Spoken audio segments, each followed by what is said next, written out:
పైకి లీటర్లా కనిపించే ప్రతి ఆయిల్ ప్యాకెట్ లీటర్ కాకపోవచ్చు, కానీ ఫ్రీడమ్ ఆయిల్ ప్యాకెట్లో మాత్రం ఖచ్చితంగా లీటర్ నూనె ఉంటుంది. అమ్మ నమస్తే. నమస్తే అమ్మ జయలక్ష్మి. అమ్మ, మన భారతీయులు అందరం కూడా, భారతీయులమే కాదేమో ప్రపంచ దేశాల్లో ఉన్న ప్రతి ఒక్కరూ కూడా సీతమ్మ తల్లిని, ఆమెకున్న ఓర్పు, సహనం, వీటికి ఉదాహరణ చెప్పాలంటే సీతమ్మ తల్లి అంటారు. పాతివ్రత్యం గురించి ఇన్ని రకాలుగా కొనియాడటానికి సీతమ్మ తల్లిలో ఉన్న ప్రత్యేకత ఏంటమ్మా? ముందర సీతారాములకు నమస్కారం చేసుకుందాం. వారి అనుగ్రహం ఉంటేనే దీనిని సవ్యమైన పద్ధతిలో మనం సమాధానం చెప్పుకోగలుగుతాం. వీటన్నిటికీ ముందుగా మనకి వారి కథను అందించిన వాల్మీకి కూడా నమస్కారం చేసుకోవాలి. ఆ వాల్మీకి ఈ రామ కథను గురించి చెప్తూ ఏమని చెప్తాడంటే, కృత్స్నం రామాయణం కావ్యం సీతాయాశ్చరితం మహత్ పౌలశ్చమి వధమిత్యేవ చకార చరితవ్రత అన్నాడు. అంటే రామాయణం అనే రాముడి యొక్క నడవడిక, సీతది అయిన గొప్ప చరిత్ర, రావణ వధ అనేదాన్ని పరిపూర్ణంగా ఇక్కడ చెప్పాను అని చెప్పాడు. రాముడిదేమో నడవడిక యథాతథంగా, సీతది గొప్ప చరిత్ర, సీతాయా చరితం మహత్. 3 పేర్లు పెట్టాడు తన కావ్యానికి. 3 పేర్లు. ఒకటి రామాయణం, రెండోది సీతాయాశ్చరితం మహత్, పౌలశ్చవధం, రావణ వధ. 3 పేర్లు. ఈ 3 పేర్లలో రాముడిదేమో నడవడిక, రామ అయనం, రాముడు నడిచినటువంటి దారి, రాముడు వెళ్ళినటువంటి త్రోవ, మార్గం. వెళ్ళిన త్రోవ అంటే ఏ దారిలో వెళ్ళాడు అని కాదు అక్కడ అర్థం, ఆయన ప్రవర్తన నడవడిక. సీతదో మహత్తరమైనటువంటి చరిత్ర. అవునమ్మా, సీతాయాశ్చరితం మహత్ అంతే ఆయన వాడిన పదం. పైగా రామాయణం అంటే కూడా సీత కథేట. ఎట్లా అంటే రామ అంటే స్త్రీ అని అర్థం, రామ అంటే రాముడు, రామ అంటే సీత, రామ అయనం అంటే ఒక స్త్రీ. ఎవరు? రామ అంటే కూడా అందరూ స్త్రీలు కాదు, కురూపిగా దుర్బుద్ధితో దుర్గుణాలతో ఉండే ఆడదాన్ని రామ అనరు, మనోహరమైన అని అర్థం. రామ అంటే మనోహరం అంటే చూడ్డానికి బాగుండి లోపలంతా విషం ఉండి దుర్బుద్ధి దురాలోచనలో ఉంటే ఆవిడని అంటామా మనోహరం అని? అనలేము.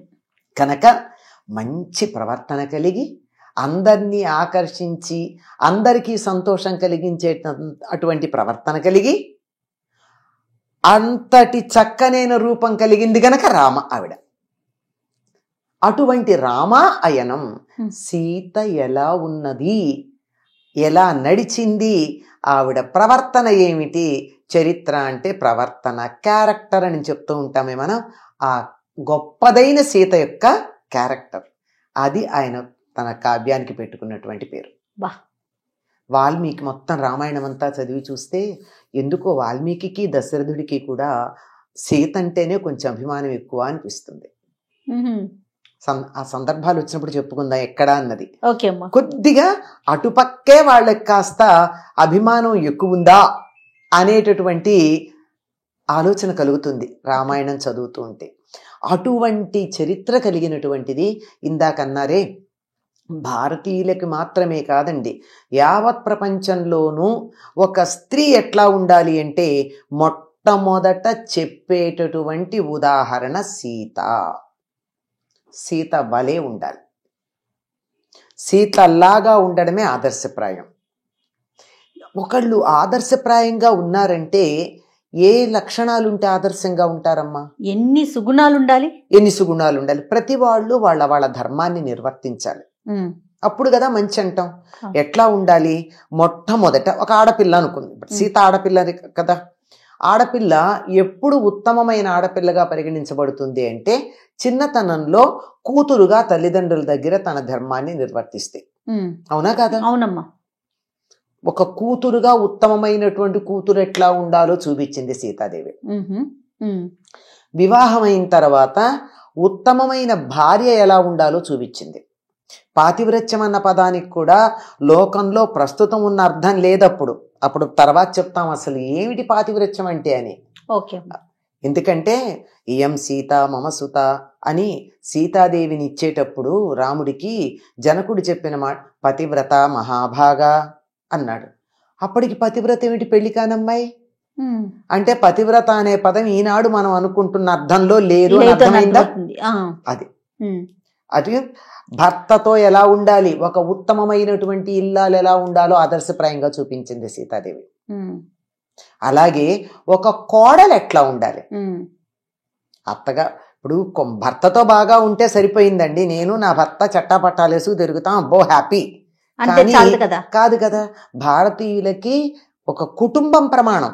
అవును, కుటుంబంలో ఎలా ఉండాలి, అత్తామామలతో ఎట్లా ఉండాలి, మరదులతో ఎట్లా ఉండాలి, అది కూడా అవసరమే కదా. ఒక వదినగా తన మరదులతో ఎట్లా ఉండాలి, ఇది ఆదర్శప్రాయంగా చూపించింది సీతాదేవి. తర్వాత అత్తమామల పరువు బయట ఎట్లా నిలబెట్టాలి, ఇంట్లో కాకుండా. ఇంట్లో బాగానే ఉన్నాను, ఎదురుగా ఉంది అత్తగారి కాళ్ళు పడతాను, నీ అంతటి దేవత లేదంటాను, నా పనులు జరుపుకుంటాను, బాగానే ఉంది. ఎక్కడైనా అవసరం వస్తే బయటకు వచ్చినప్పుడు అత్తగారి పేరు మామగారి పేరు కీర్తి వచ్చేటట్టుగా చెప్పడం ఉందా లేదా, ఆ సంగతి ఆలోచించాలి.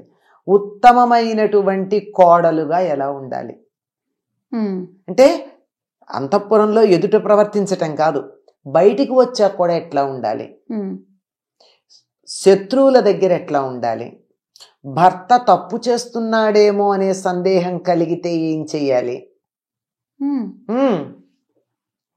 భర్త తప్పు చేస్తున్నాడేమో అని సందేహం కలిగితే తప్పు చేయనీయకూడదు, భర్త చేత ఎట్లా ఉండాలి, తనని కాముక దృష్టితో చూసేటటువంటి వాడితో ఎట్లా ప్రవర్తించాలి, అతిథి మర్యాదలు ఎట్లా చెయ్యాలి, పెట్టేగి భర్తని నిందిస్తూ ఉంటే ఏం చెయ్యాలి, భర్త అనుమానిస్తే ఏం చెయ్యాలి, ఇలాంటి వాటన్నింటికి కూడా సీత ఆదర్శం.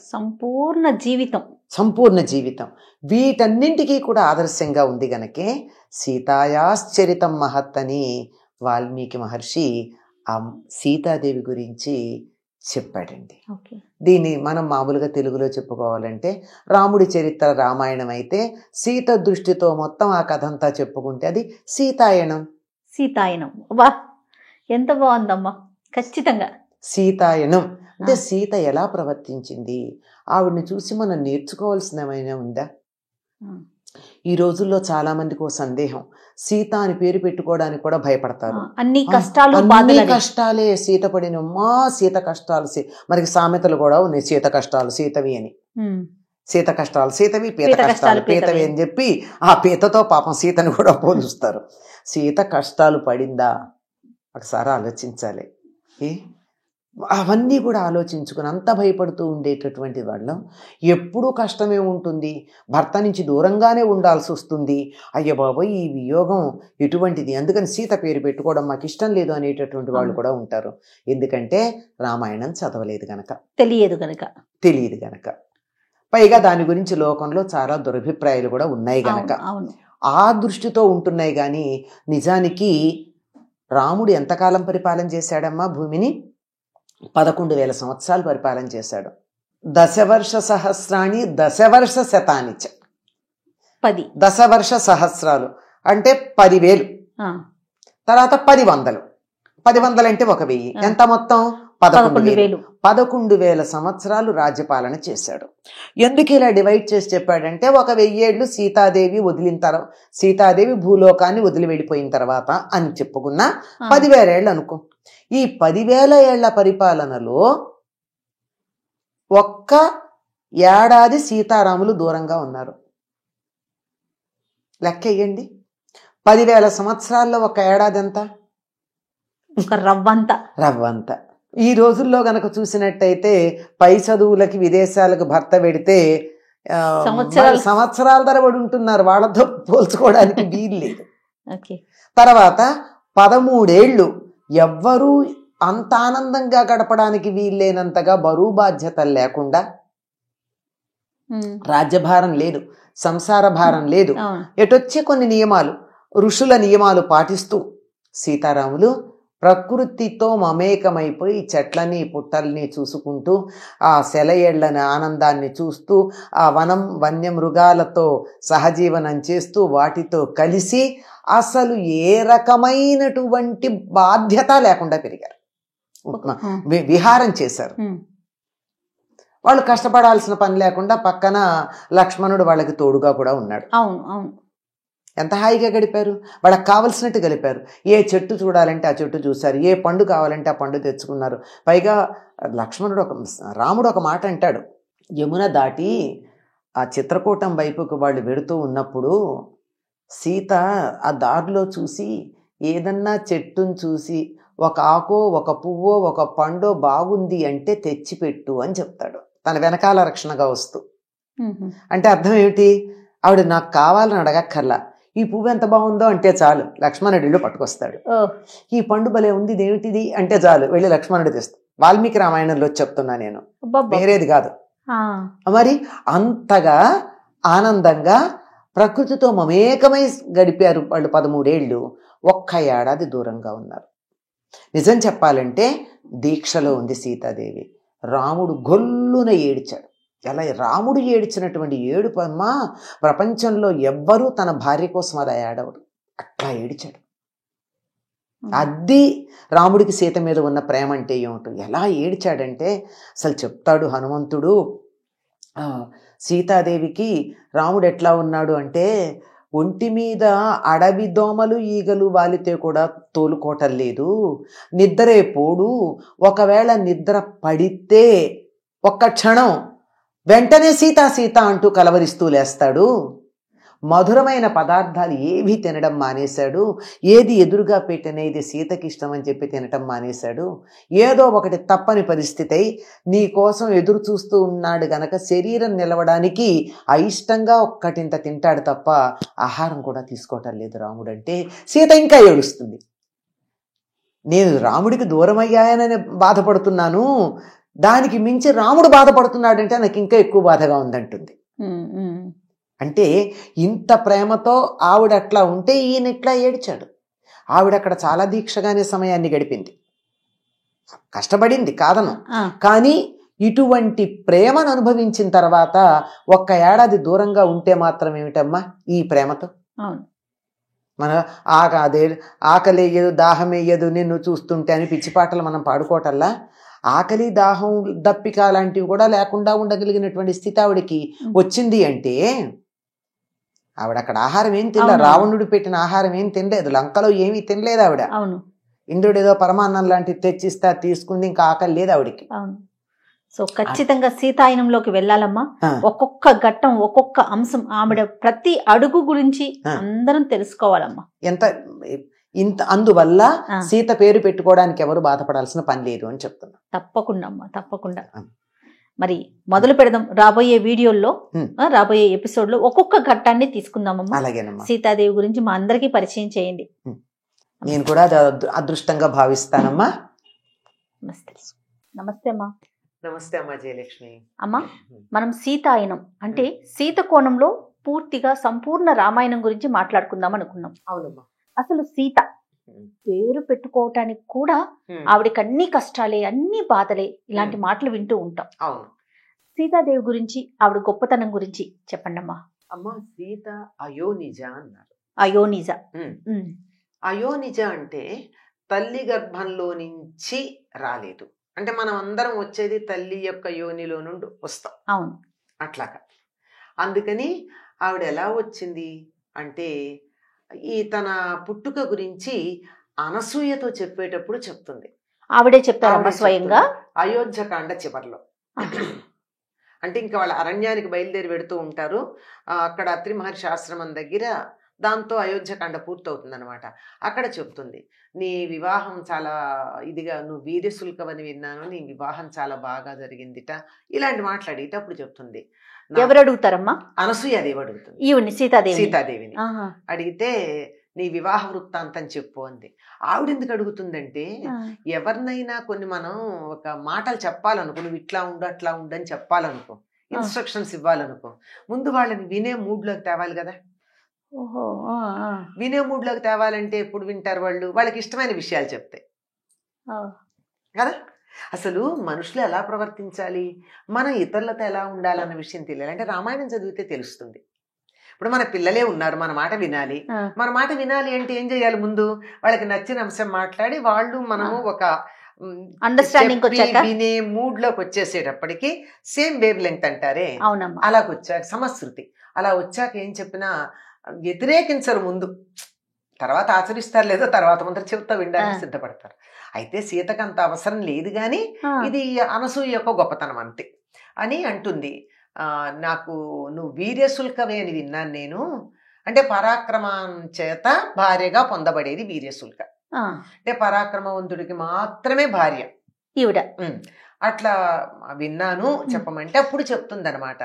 నా తండ్రి క్షేత్రం శోధయిత్వ భూమి దున్నుతూ ఉంటే నేను ఉదితా పైకి లేచాను నేను. అంటే భూమి ఆయన నాగలతో, బంగారు నాగలతో భూమి దున్నుతున్నాడు. దేనికి? యజ్ఞం చేయడానికి.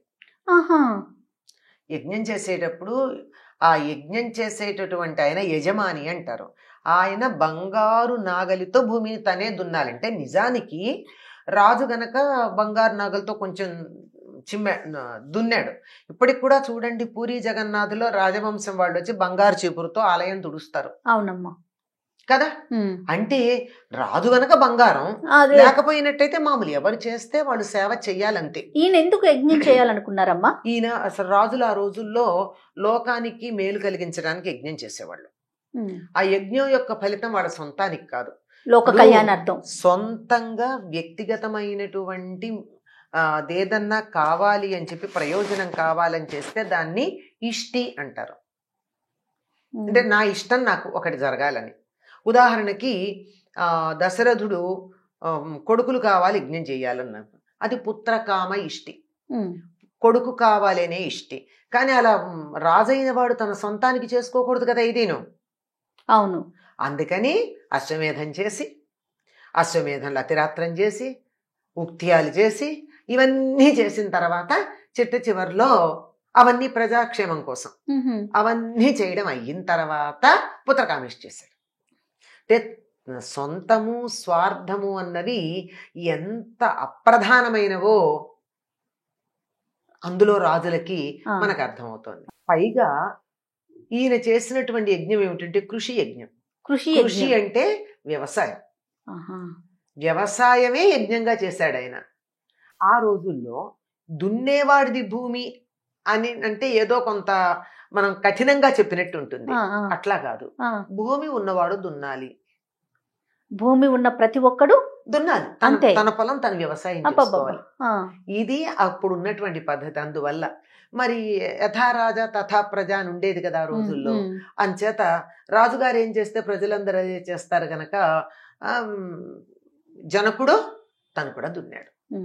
అలా దున్నుతూ ఉంటే ఆ నాగలి మేడికి తగిలి లోపల నుంచి ఒక పెట్టె వచ్చింది. ఆ పెట్టెలో తెరిచి చూస్తే ఒక ఆడపిల్ల ఉంది.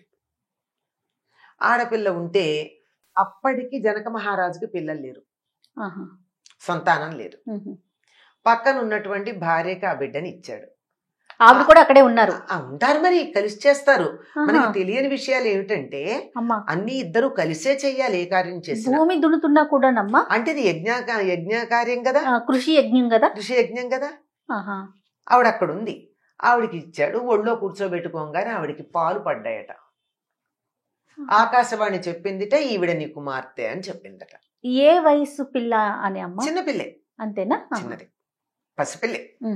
పసిపిల్ల కానీ మరి రోజులో ఎన్ని రోజులో లెక్క చెప్పలేక పసిపిల్ల ఒళ్ళో పడుకోబెట్టుకునే అంత వయసు అంతే. ఆవిడ కుమార్తెగా భావించుకుంది.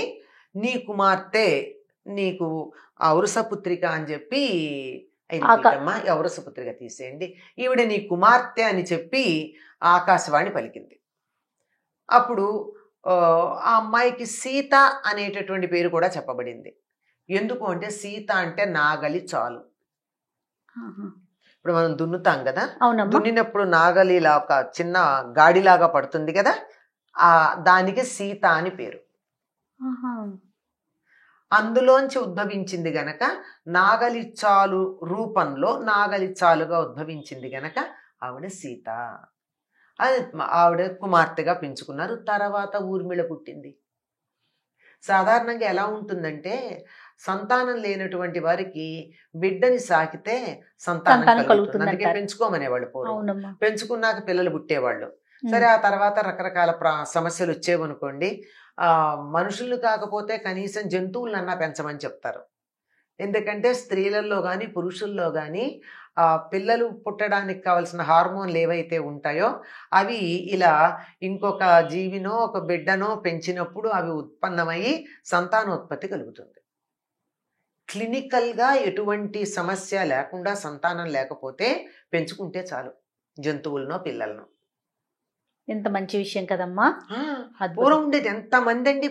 మనం ఇప్పుడు వాళ్ళకి తెలియదు కానీ కొద్ది కాలం క్రితం వాళ్ళ చరిత్రలు అంటే మన కుటుంబాల్లోనే, నేను వేరే చరిత్రకు వెళ్ళమంటల్లా, వాళ్ళని అడిగి చూడండి, పిల్లలు లేరండి, అదిగో ఆ పిల్లలు పెంచుకున్నారు, తర్వాత పిల్లలు పుట్టారు అని.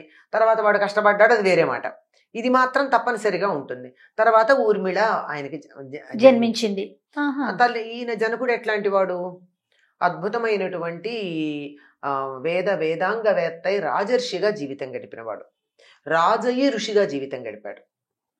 ఆయన పర్యవేక్షణలో ఈవిడ అన్ని వేదాలు చదువుకుంది. చతుర్వేదాధ్యాయిని అని సీతాదేవి యొక్క ప్రవర్ చెప్పేప్పుడు చెప్తారు.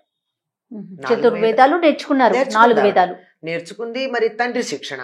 ఆయన ఎట్లాంటి వాడు? ఒట్టి చదువుకున్నవాడా అంటే ఋషిలాగా జీవితం గడిపాడు. అసలు విదేహ రాజ్యాన్ని పరిపాలించేటటువంటి రాజులందరికీ జనకుడు అనేది బిరుదనామా. అసలు రాజ్యం పేరు విదేహ రాజ్యం. విదేహం అంటే దేహం లేనిది. అక్కడ రాజుగారు ప్రజలని ఒక దేహం ఉన్న మనిషిగా కాక ఆత్మలుగా భావించి పరిపాలన చేశాడు. అంత మంచి శరీరానికి అతీతంగా అందరూ జీవాత్మలో అన్నటువంటి భావనతో పరిపాలన చేసినటువంటి అలా ఉండేటటువంటి రాజ్యం గనక అది విదేహ రాజ్యం. ఆ రాజ్యాన్ని పరిపాలించినటువంటి రాజుని విదేహరాజు అన్నారు. ఆ రాజులందరికీ కూడా వీళ్ళ వంశంలో ఒక ఆయన పేరు జనకుడు. చాలా కష్టపడి పుట్టించారు ఆయన్ని. ఎందుకంటే సంతానం లేకుండా తండ్రి చనిపోవడం, ఈయన్ని ఆయన తోడ ఎముకని మధించి అందులో నుంచి ఈ కుమారుణ్ణి జన్మింపజేయడం, ఇలాంటి ఇతివృత్తాలు కొన్ని ఉన్నాయి ఈ వంశంలో. అందువల్ల ఆయన్ని జనకుడు, పుట్టినటువంటి వాడు, పుట్టబడినటువంటి వాడు, ఇంకా అది అలా. అయితే ఆ బిరుదం ఆ వంశరాజులందరికీ ఉందండి. సీతాదేవి తండ్రి పేరు శీరధ్వజుడు. తమ్ముడి పేరు కుశధ్వజుడు. జనకుడు అనేది ఆయనకున్న బిరుదం. ఆయనకి దొరికింది ఏమిట?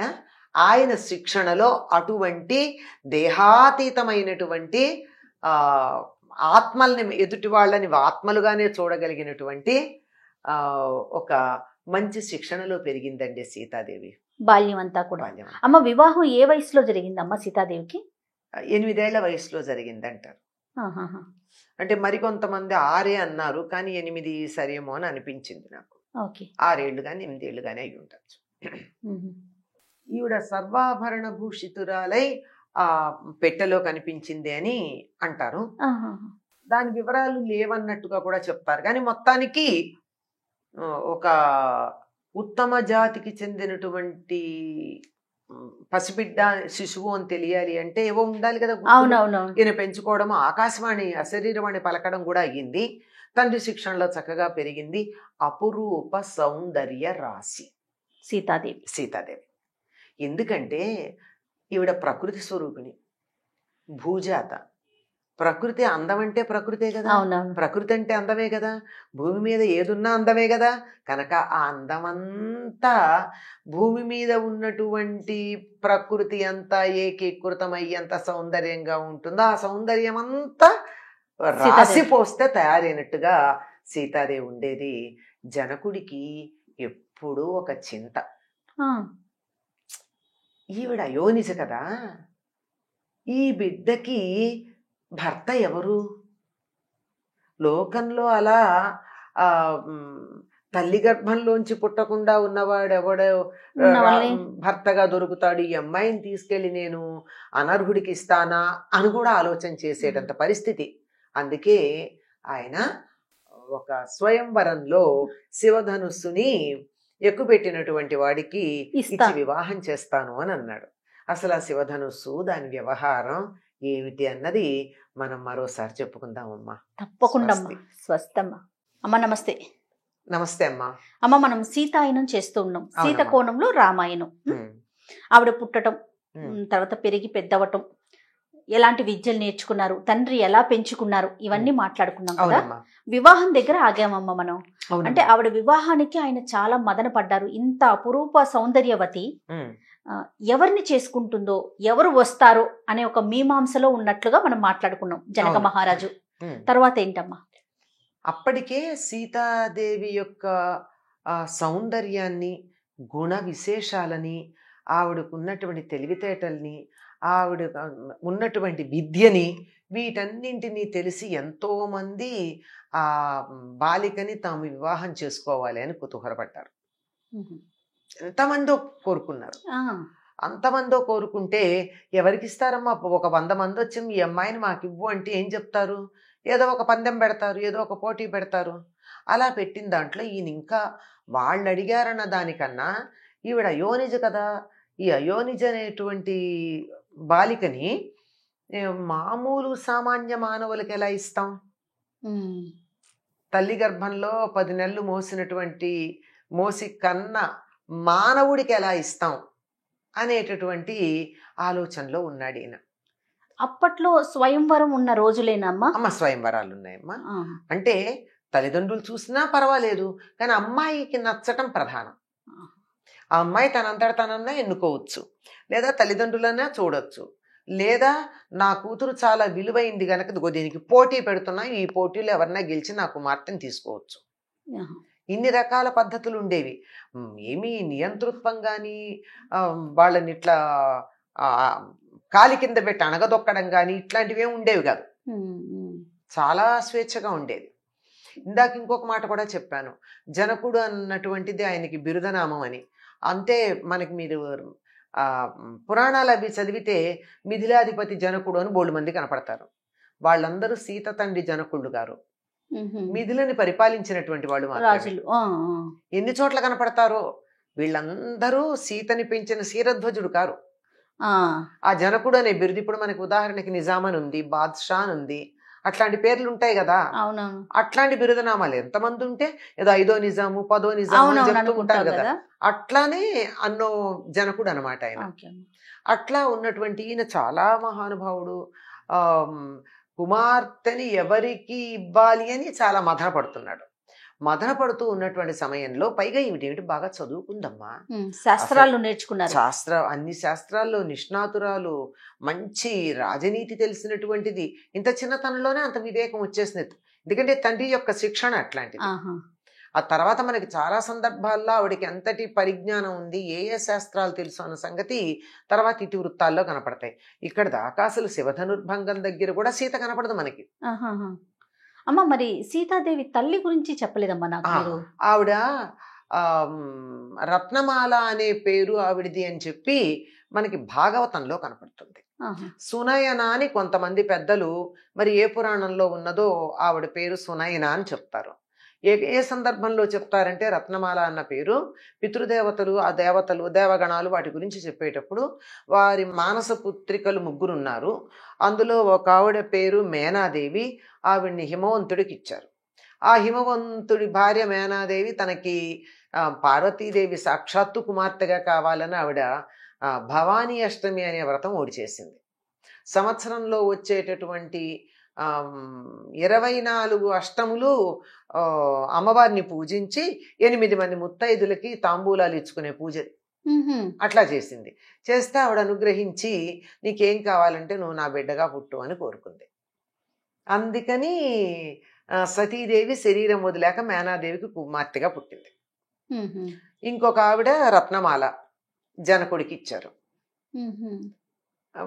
ఇంకొక ఆవిడ కళావతి, ఈయన్ని వృషభానుడికి ఇచ్చారు. ఆ వృషభానుడి భార్యగా ఉండి సాక్షాత్తు గోలోకంలో ఉన్నటువంటి కృష్ణుడి యొక్క నాయిక రాధాదేవికి తల్లిగా ఉంది ఆవిడ. ఈ మాటలు మనకి పురాణాల్లో కనిపిస్తుంటాయి, భాగవతంలో కనపడతాయి. మరి సునైన అనే పేరు ఎందులోనో ఉంది, పెద్దలు చాలా మంది సునైన అని చెప్తారు. అదేలేమ్మా. ఏదైనా ఆవిడ జనక పత్ని, అంతవరకే. వాల్మీకి స్పష్టంగా ఆవిడ పేరు చెప్పల, అది అంతకన్నా ఇంకేం లేదు. అయిన తర్వాత ఈవిడికి ఎలాంటి భర్తను తేవాలి అని చాలా ఆలోచిస్తూ ఉండిపోయాడు. అటువంటి సందర్భంలో ఈయన గుర్తొచ్చింది ఏమిటంటే వీళ్ళ దగ్గర శివధనుస్సు ఉంది, జనక మహారాజు దగ్గర. వీరి వంశంలో పూర్వుడైనటువంటి ఆయన దేవరాతుడు అనేటటువంటి ఆయన దగ్గర దేవాసుర సంగ్రామంలో ఆయన చేసిన సహాయానికి దీన్ని అక్కడ ఉంచారు. శివుడు యొక్క ధనస్సుని శివుడు వాడాడు అంతే. అది ఒక వైష్ణవ ధనస్సు ఏమో పరశురాముడి దగ్గర ఉంది, ఈ శివ సంబంధమైన ధనస్సు ఏమో ఈ దేవరాతుడి దగ్గర ఉంది. వంశపరంపరగా వస్తుంది. ఈ రెండు కూడా అప్పుడెప్పుడో తయారు చేసి ఒకటి శివుడికి ఒకటి విష్ణువుకి ఇచ్చారనమాట. అయితే ఈ ఉన్నటువంటి ఈ ధనుస్సుని వారు పూజ చేశారు, దాన్ని ఎప్పుడు వాడల. ఎవరు తీసి పట్టుకోగలిగినటువంటి వాళ్ళు లేరు. అంత పెద్ద విలువైనటువంటిది, బరువైనటువంటిది, శక్తి కలిగినటువంటిది, బలమైనటువంటిది కనుక దాన్ని అలా ఒక పెట్టెలో పెట్టి దాన్ని పూజ చేస్తూ ఉండేవారు.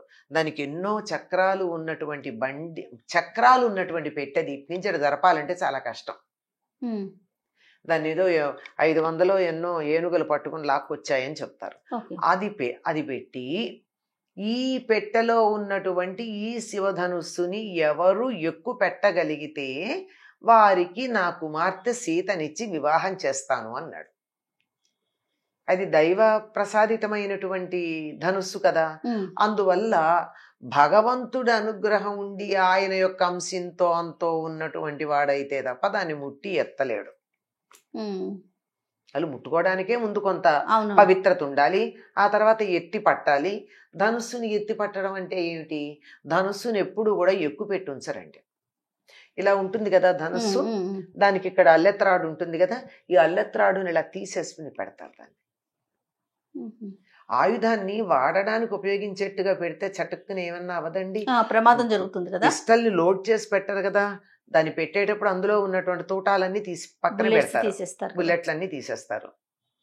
కత్తి వాడుతుంటే వరలో పెడతారు తప్ప విడిగా పెట్టరు. అట్లాగే ధనుస్సును కూడా ఏం చేస్తారంటే వాడకం అయిపోయిన తర్వాత ఇలా ఉండే ఈ ధనుస్సుకి పైన ఒక కుక్కెం కింద ఒక కుక్కెం ఉంటాయి. ఈ కింద కుక్కానికి అల్లెత్రాడు ఒకటి బిగించి ఉంటుంది, పై కుక్కానికి ఉండేటటువంటి దాన్ని ఇలా తీసేయచ్చు. అలా తీసేసి విడిగా పెడతారు. వాడేటప్పుడు ఏం చేస్తారంటే ఈ కింద కలిసి ఉంది కదా, తొడిగుంది, దాన్ని లాగి ఈ విల్లుని ఉంచి ఆ పైన ఉన్నటువంటి దానికి పెడతారు, ఆ కుక్కానికి తగిలిస్తారు. ఇది నారి సంధించటం, అల్లెత్రాడు బిగించటం. ఇంతవరకు ఎవరు ఆ పని చేయలేకపోయారు. వీళ్ళు చేయాల్సిన పని ఏమిటంటే ఈ ధనుస్సుని తీసి దానికి అల్లెత్రాడు బిగిస్తే, ఎక్కువ పెట్టమనలా, ఏం చేయలా, ఊరికి అల్లెత్రాడు బిగిస్తే ఆ బలవంతుడికి నా కుమార్తెని ఇస్తా. అంతటి ఎవరు బిగించగలుగుతారు? దైవాంశ సంభూతుడైతే బిగించగలుగుతాడు. సాక్షాత్తు శివుడు ఇది. అంచేత దాన్ని ఎవరు బిగిస్తారు అని ఒక పందెం పెట్టాడు. చాలా మంది రాజులు వచ్చారు. వచ్చినటువంటి వాళ్ళందరూ ఎక్కువ పెట్టే ప్రయత్నం చేసి ఎవ్వరూ ఎక్కువ పెట్టలేకపోయారు. ఇదే స్వయంవరం ఒకసారి ప్రకటించి అందరూ ఒకసారి రాలేదమ్మా. మనకి బాగుంటుందని సినిమాల్లో వాటిల్లో అట్లా చూపిస్తారు. ఎవరికి వీలైనప్పుడు వాళ్ళు వచ్చారు. వచ్చి నీ కుమార్తెను నాకు ఇస్తావా, నేను ఎక్కువ పెడతానని అడిగితే ఈయన చూపించటం, వాళ్ళు ప్రయత్నం చేయడం, సరేలే అని చెప్పి, ఇంగ్లీష్ లో చెప్తే బాగుంటుంది సారీలే అని చెప్పి వెళ్ళిపోవడం, తెలుగులో అయితే సరేలే. నారి తగిలించలేకపోయాను సారీ అని చెప్పి, ఆ నారి నాకు వద్దు, నారి అంటే స్త్రీ కూడా కదా, ఆ నారి జోలి నాకెందుకు, ఈ నారి తగిలించలేకపోయాను, సారీ అని చెప్పి వెళ్ళిపోయారు అందరు. అది సంగతి. దీన్ని విల్లు ఎక్కువ పెట్టేవాడు ఎవడైనా ఉన్నాడు. ఇప్పుడు అనవసరంగా మాట నేసాను, ఎవరు ఎక్కువ పెడతారు ఈ విల్లుని? జనక మహారాజా. ఇంతకీ అసలు అమ్మాయికి పెళ్లి చేయగలుగుతానో లేదో, అంతే కదా. మాట అన్నాక మాట మీద నిలబడ్డం ఆనాటి వాళ్ళ పద్ధతి కనుక దాంతో ఆయన చాలా దిగులు, అంటే దిగులంటే కొంచెం ఆలోచనలో పడ్డాడు. అటువంటి సమయంలో విశ్వామిత్రుడు తన వెంట పెట్టుకుని రాముణ్ణి తీసుకొచ్చాడు, రామలక్ష్మణుల్ని. ఇక్కడ సీతా విషయం అని చెప్పను గాని నిజానికి పెళ్లి కావడానికి ముందు ప్రతి అబ్బాయికి కూడా బాలకాండ వినిపించాలమ్మా. పెళ్లికి ముందు అసలు పెళ్లి ఎందుకు చేసుకుంటారు?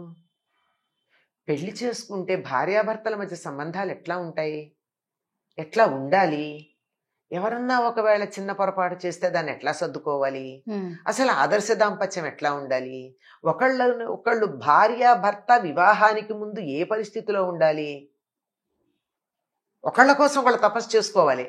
నాకు ఫలానా అమ్మాయి భార్య కావాలి, నేను తపస్సు చేయాలి, నాకు ఫలానా వాడు భర్త కావాలి, ఆమె తపస్సు చేయాలి. ఆ ఇద్దరి తపస్సులు ఫలించి ఏ స్థాయికి రావాలంటే భౌతికమైనటువంటి అంశాల మీద, విషయాల మీద కోరిక పోయి ఒక వ్యక్తిత్వాల మీద, ఈనాటి భాషలో చెప్పాలంటే ఆ రోజుల్లో అయితే ఆత్మ అనేవాళ్ళం, వ్యక్తిత్వాలు నచ్చి వివాహం చేసుకోవడానికి ఇష్టపడాలి. అంటే భౌతికతని దాటి వెళ్ళాలి. అదంతా విశ్వామిత్రుడు వెంట రామలక్ష్మణులు వస్తుంటే దారి పొడుగునా ఆయన చెప్పిన కథలన్నీ అవే. విశ్వామిత్రుడు రాముల వారికి చెప్పారు, రామలక్ష్మణుల కథలు చెప్తాడు. యాగ సంరక్షణకు వచ్చారు కదా రామలక్ష్మణులు, ఆ దారిలో నడుచుకుంటూ వచ్చేటప్పుడు ఇదేమిటి ఇదేమిటి ఇదేమిటి అడిగితే చెప్పినటువంటివి ఇంకా చాలా చెప్పుకుంటాడు. అమ్మా రామలక్ష్మణులైనా భరత శత్రుఘ్నులు రాలేదమ్మా? రాలేదు. రాముణ్ణి పంపించమని అడిగాడు విశ్వామిత్రుడు, కాదన్నాడు, అవునన్నాడు. చివరికి రాముడు బయలుదేరాడు. రాముడు బయలుదేరాడంటే ఎట్లా ఉండాలి? లక్ష్మణుడు ఉండాల్సిందే కదా. ఒకటే ప్రాణం, రెండు శరీరాలు. అంచేత లక్ష్మణుడు వెళ్ళాడు అంతే. అసలు నేను నిన్ను రమ్మనలేదు కదా అని విశ్వామిత్రుడు అనలేదు. రాముణ్ణి అడిగాడు, నువ్వెందుకు ఎడుతున్నావని చెప్పి దశరథుడు అనలేదు, కౌసల్య అనలేదు, సుమిత్ర అనలేదు, వశిష్ఠుడు అనలే, ఎవ్వరు అనలా. రాముడు అంటే లక్ష్మణుడితో అని అర్థం. అట్లా బయలుదేరి వెళ్ళారు. ఆ వెళ్ళేటప్పుడు ప్రతిదీ నా చూపించి, ఇదేమిటండి ఇలా గొప్పగా ఉంది ఆశ్రమం, ఇది సిద్ధాశ్రమం, ఇది ఇక్కడ శివుడు తపస్సు చేసింది, ఇది అనంగాశ్రమం, మన్మధుడు శరీరం లేకుండా పోయినటువంటి వాడు. అంటే భౌతిక ఆకర్షణలు దాటిన తర్వాత దాంపత్యం బాగుంటుంది. పెళ్ళయ్యేటప్పుడు అందంగా బాగానే ఉంటారమ్మా. ఎవరన్నా ఏదన్నా అందవికారం వస్తే కూడా ప్రేమ అలా నిలబడాలి అంటే భౌతిక ఆకర్షణ దాటాలి కదా, అంతేగా. అది నిజమైన దాంపత్యం. తర్వాత కన్యాకుబ్జ రాజకుమార్తెల చరిత్ర చెప్తారు. వాళ్ళు ఎంత శాపం పొందడానికైనా సిద్ధపడ్డారు కానీ, మా తండ్రికి మేము 100 మంది ఆడపిల్లలు ఉండి ఆయనకి కన్యాదాన ఫలం లేకుండా చేస్తామా, మా ఇష్ట ప్రకారం మేము పెళ్లి చేసుకోము, మాకు మా తండ్రి ఇష్టం కావాలంటారు. 100 మంది కూడా 100 మంది కూడా కుబ్జలైపోతారు శపిస్తే, కానీ ఒప్పుకోలేదు. ఎంత మరి పెళ్లి చేయడం అనేది తల్లిదండ్రుల బాధ్యత అని అక్కడ చెప్పేశాడా లేదా విశ్వామిత్రుడు? ఇట్లా రాముణ్ణి పెళ్లి చేసుకోవడానికి సంసిద్ధం చేశాడు. సీతమ్మ లాంటి దాన్ని చేసుకోవాలంటే ఎంత ఉండాలమ్మా, ఎంత వజ్రంలాగా చెక్కబడి ఉండాలి, సాన పెట్టబడి ఉండాలి, మెరవాలంటే సీతమ్మ పక్కన నిలబడ్డానికి. అట్లా తయారు చేసి తీసుకొచ్చి అయిపోయింది యాగ సంరక్షణ. అయిపోయాక ఇక్కడ మిథిలా నగరంలో జనకుడు యాగం చేస్తున్నట్ట, మునులందరూ వెడుతున్నారు. అక్కడ ఆయన దగ్గర చాలా విలువైన అస్త్రాలు ఉన్నాయి, ఒక విలువైన ధనుస్తుంది, చూద్దుగాందా అన్నాడు. రాజకుమారులకు ఇష్టమేగా. ఈ ప్రయాణంలో బోల్డ్ అస్త్రాలు నేర్పించాడు, విద్యలు ఇచ్చాడు దశరథుడు, బల అతి బల ఇచ్చాడు. వృషాసుడి కుమారుల అస్త్రాలుగా మారిపోయి విశ్వామిత్రుడు తాను పొందినవన్నీ వీళ్ళకి ఇచ్చేశాడు, అస్త్రాలు శస్త్రాలు అన్నీను. మరి కొత్త అస్త్రం అంటే రాజకుమారుల కుతూహలం ఉంటుంది కదా. అయినా వాళ్ళు ఏమీ అవును కాదు అనలేదండి. చెప్పేటప్పుడు ఏమని చెప్పి పంపించాడు వాళ్ళ నాన్న, ముని ఎట్లా చెప్తే అట్లా చేయమన్నాడు.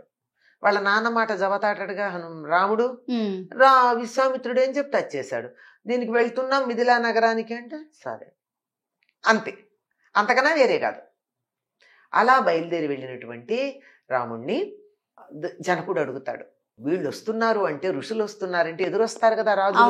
వచ్చి నగరం బయట వాళ్ళని ఆహ్వానించి పలికి, నా యజ్ఞం సఫలమైంది, మీలాంటి వాళ్ళు రావడం వల్ల నా యజ్ఞానికి పూర్తయింది, పూర్ణాహుతి సఫలమైనట్టు అనిపిస్తోంది, మీరు ఇక్కడ విడిది చెయ్యండి, ఇంకా 1-2 రోజుల్లో నా యాగం అయిపోతుంది, పూర్తిగా ఉండండి అని చెప్పి విడిదిగా అంతా ఏర్పాటు చేసి కూర్చోబెట్టిన తర్వాత, ఎవరు ఈ రాజకుమారులు ఇంత తేజస్సుతో ఉన్నారు, మీ వెంట వచ్చారు అని అడిగాడు.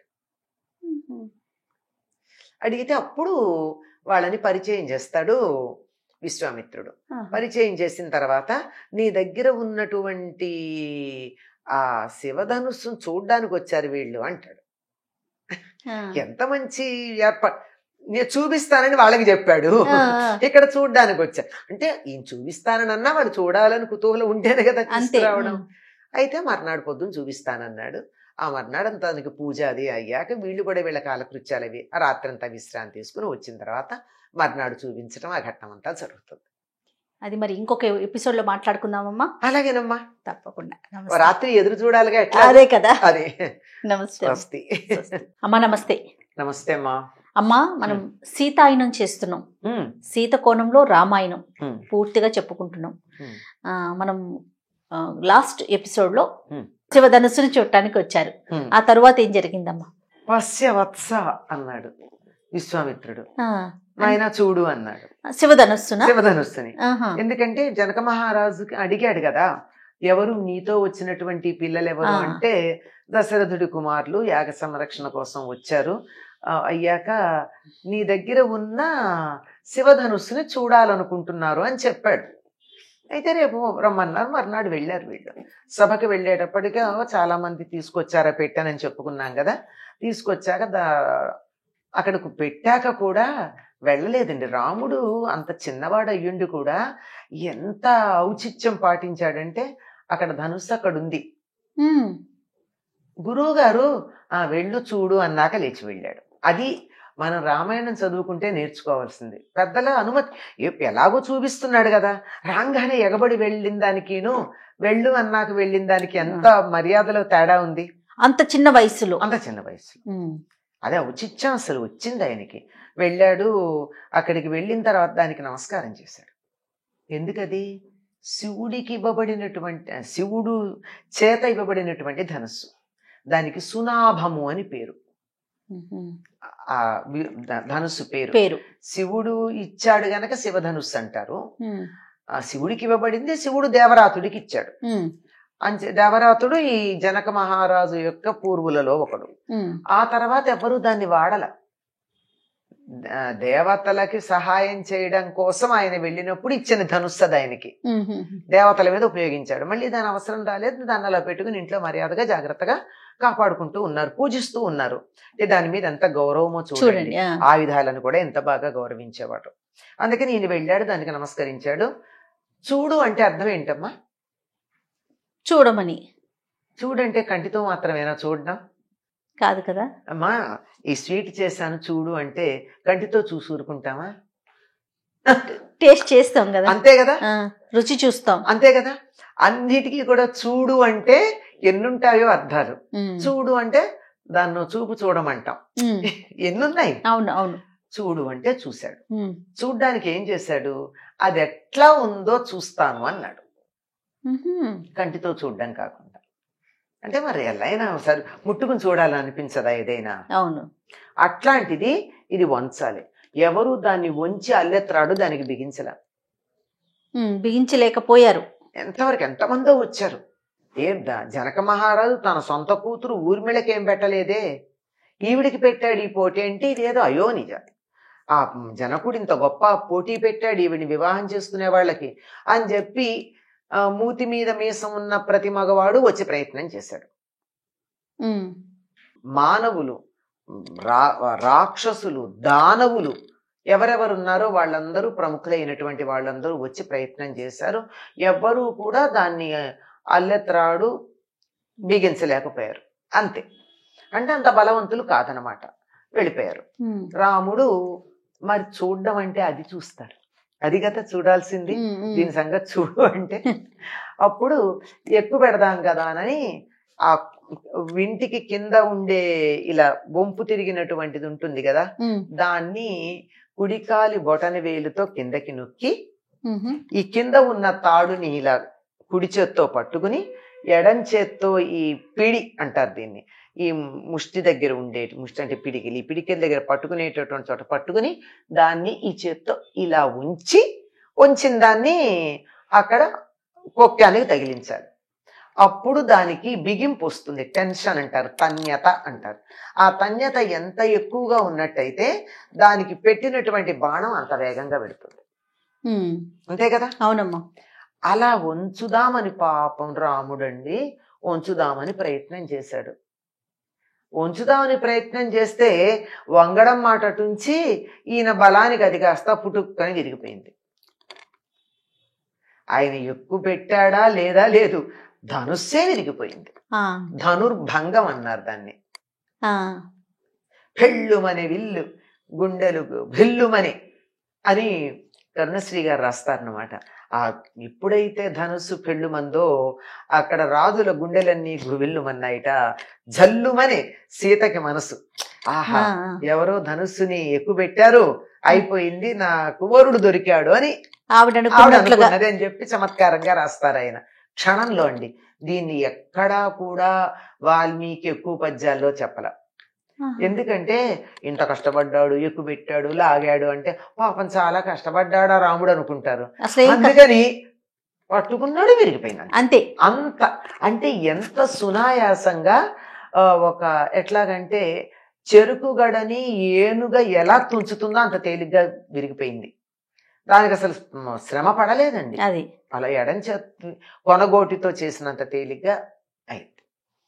అలా అయితే జనకుడు వచ్చి మెచ్చుకుని, జనకుడు కూడా ముందనుకున్నాడు, రాక్షసులు మొదలైనటువంటి వాళ్ళు, రాజులు ఎంతో మంది వచ్చారు, ఎవ్వరు దేవతలు ఎవ్వరూ కూడా దీన్ని ముట్టలేకపోయారే, ఒక మానవుడు దీన్ని ఎక్కువ పెడతాడా అనుకున్నట్ట. అసలు మానవులు అంటే ఎవరికి గౌరవం లేదండి అప్పుడు రాముడు పుట్టేదాకా. అంతే.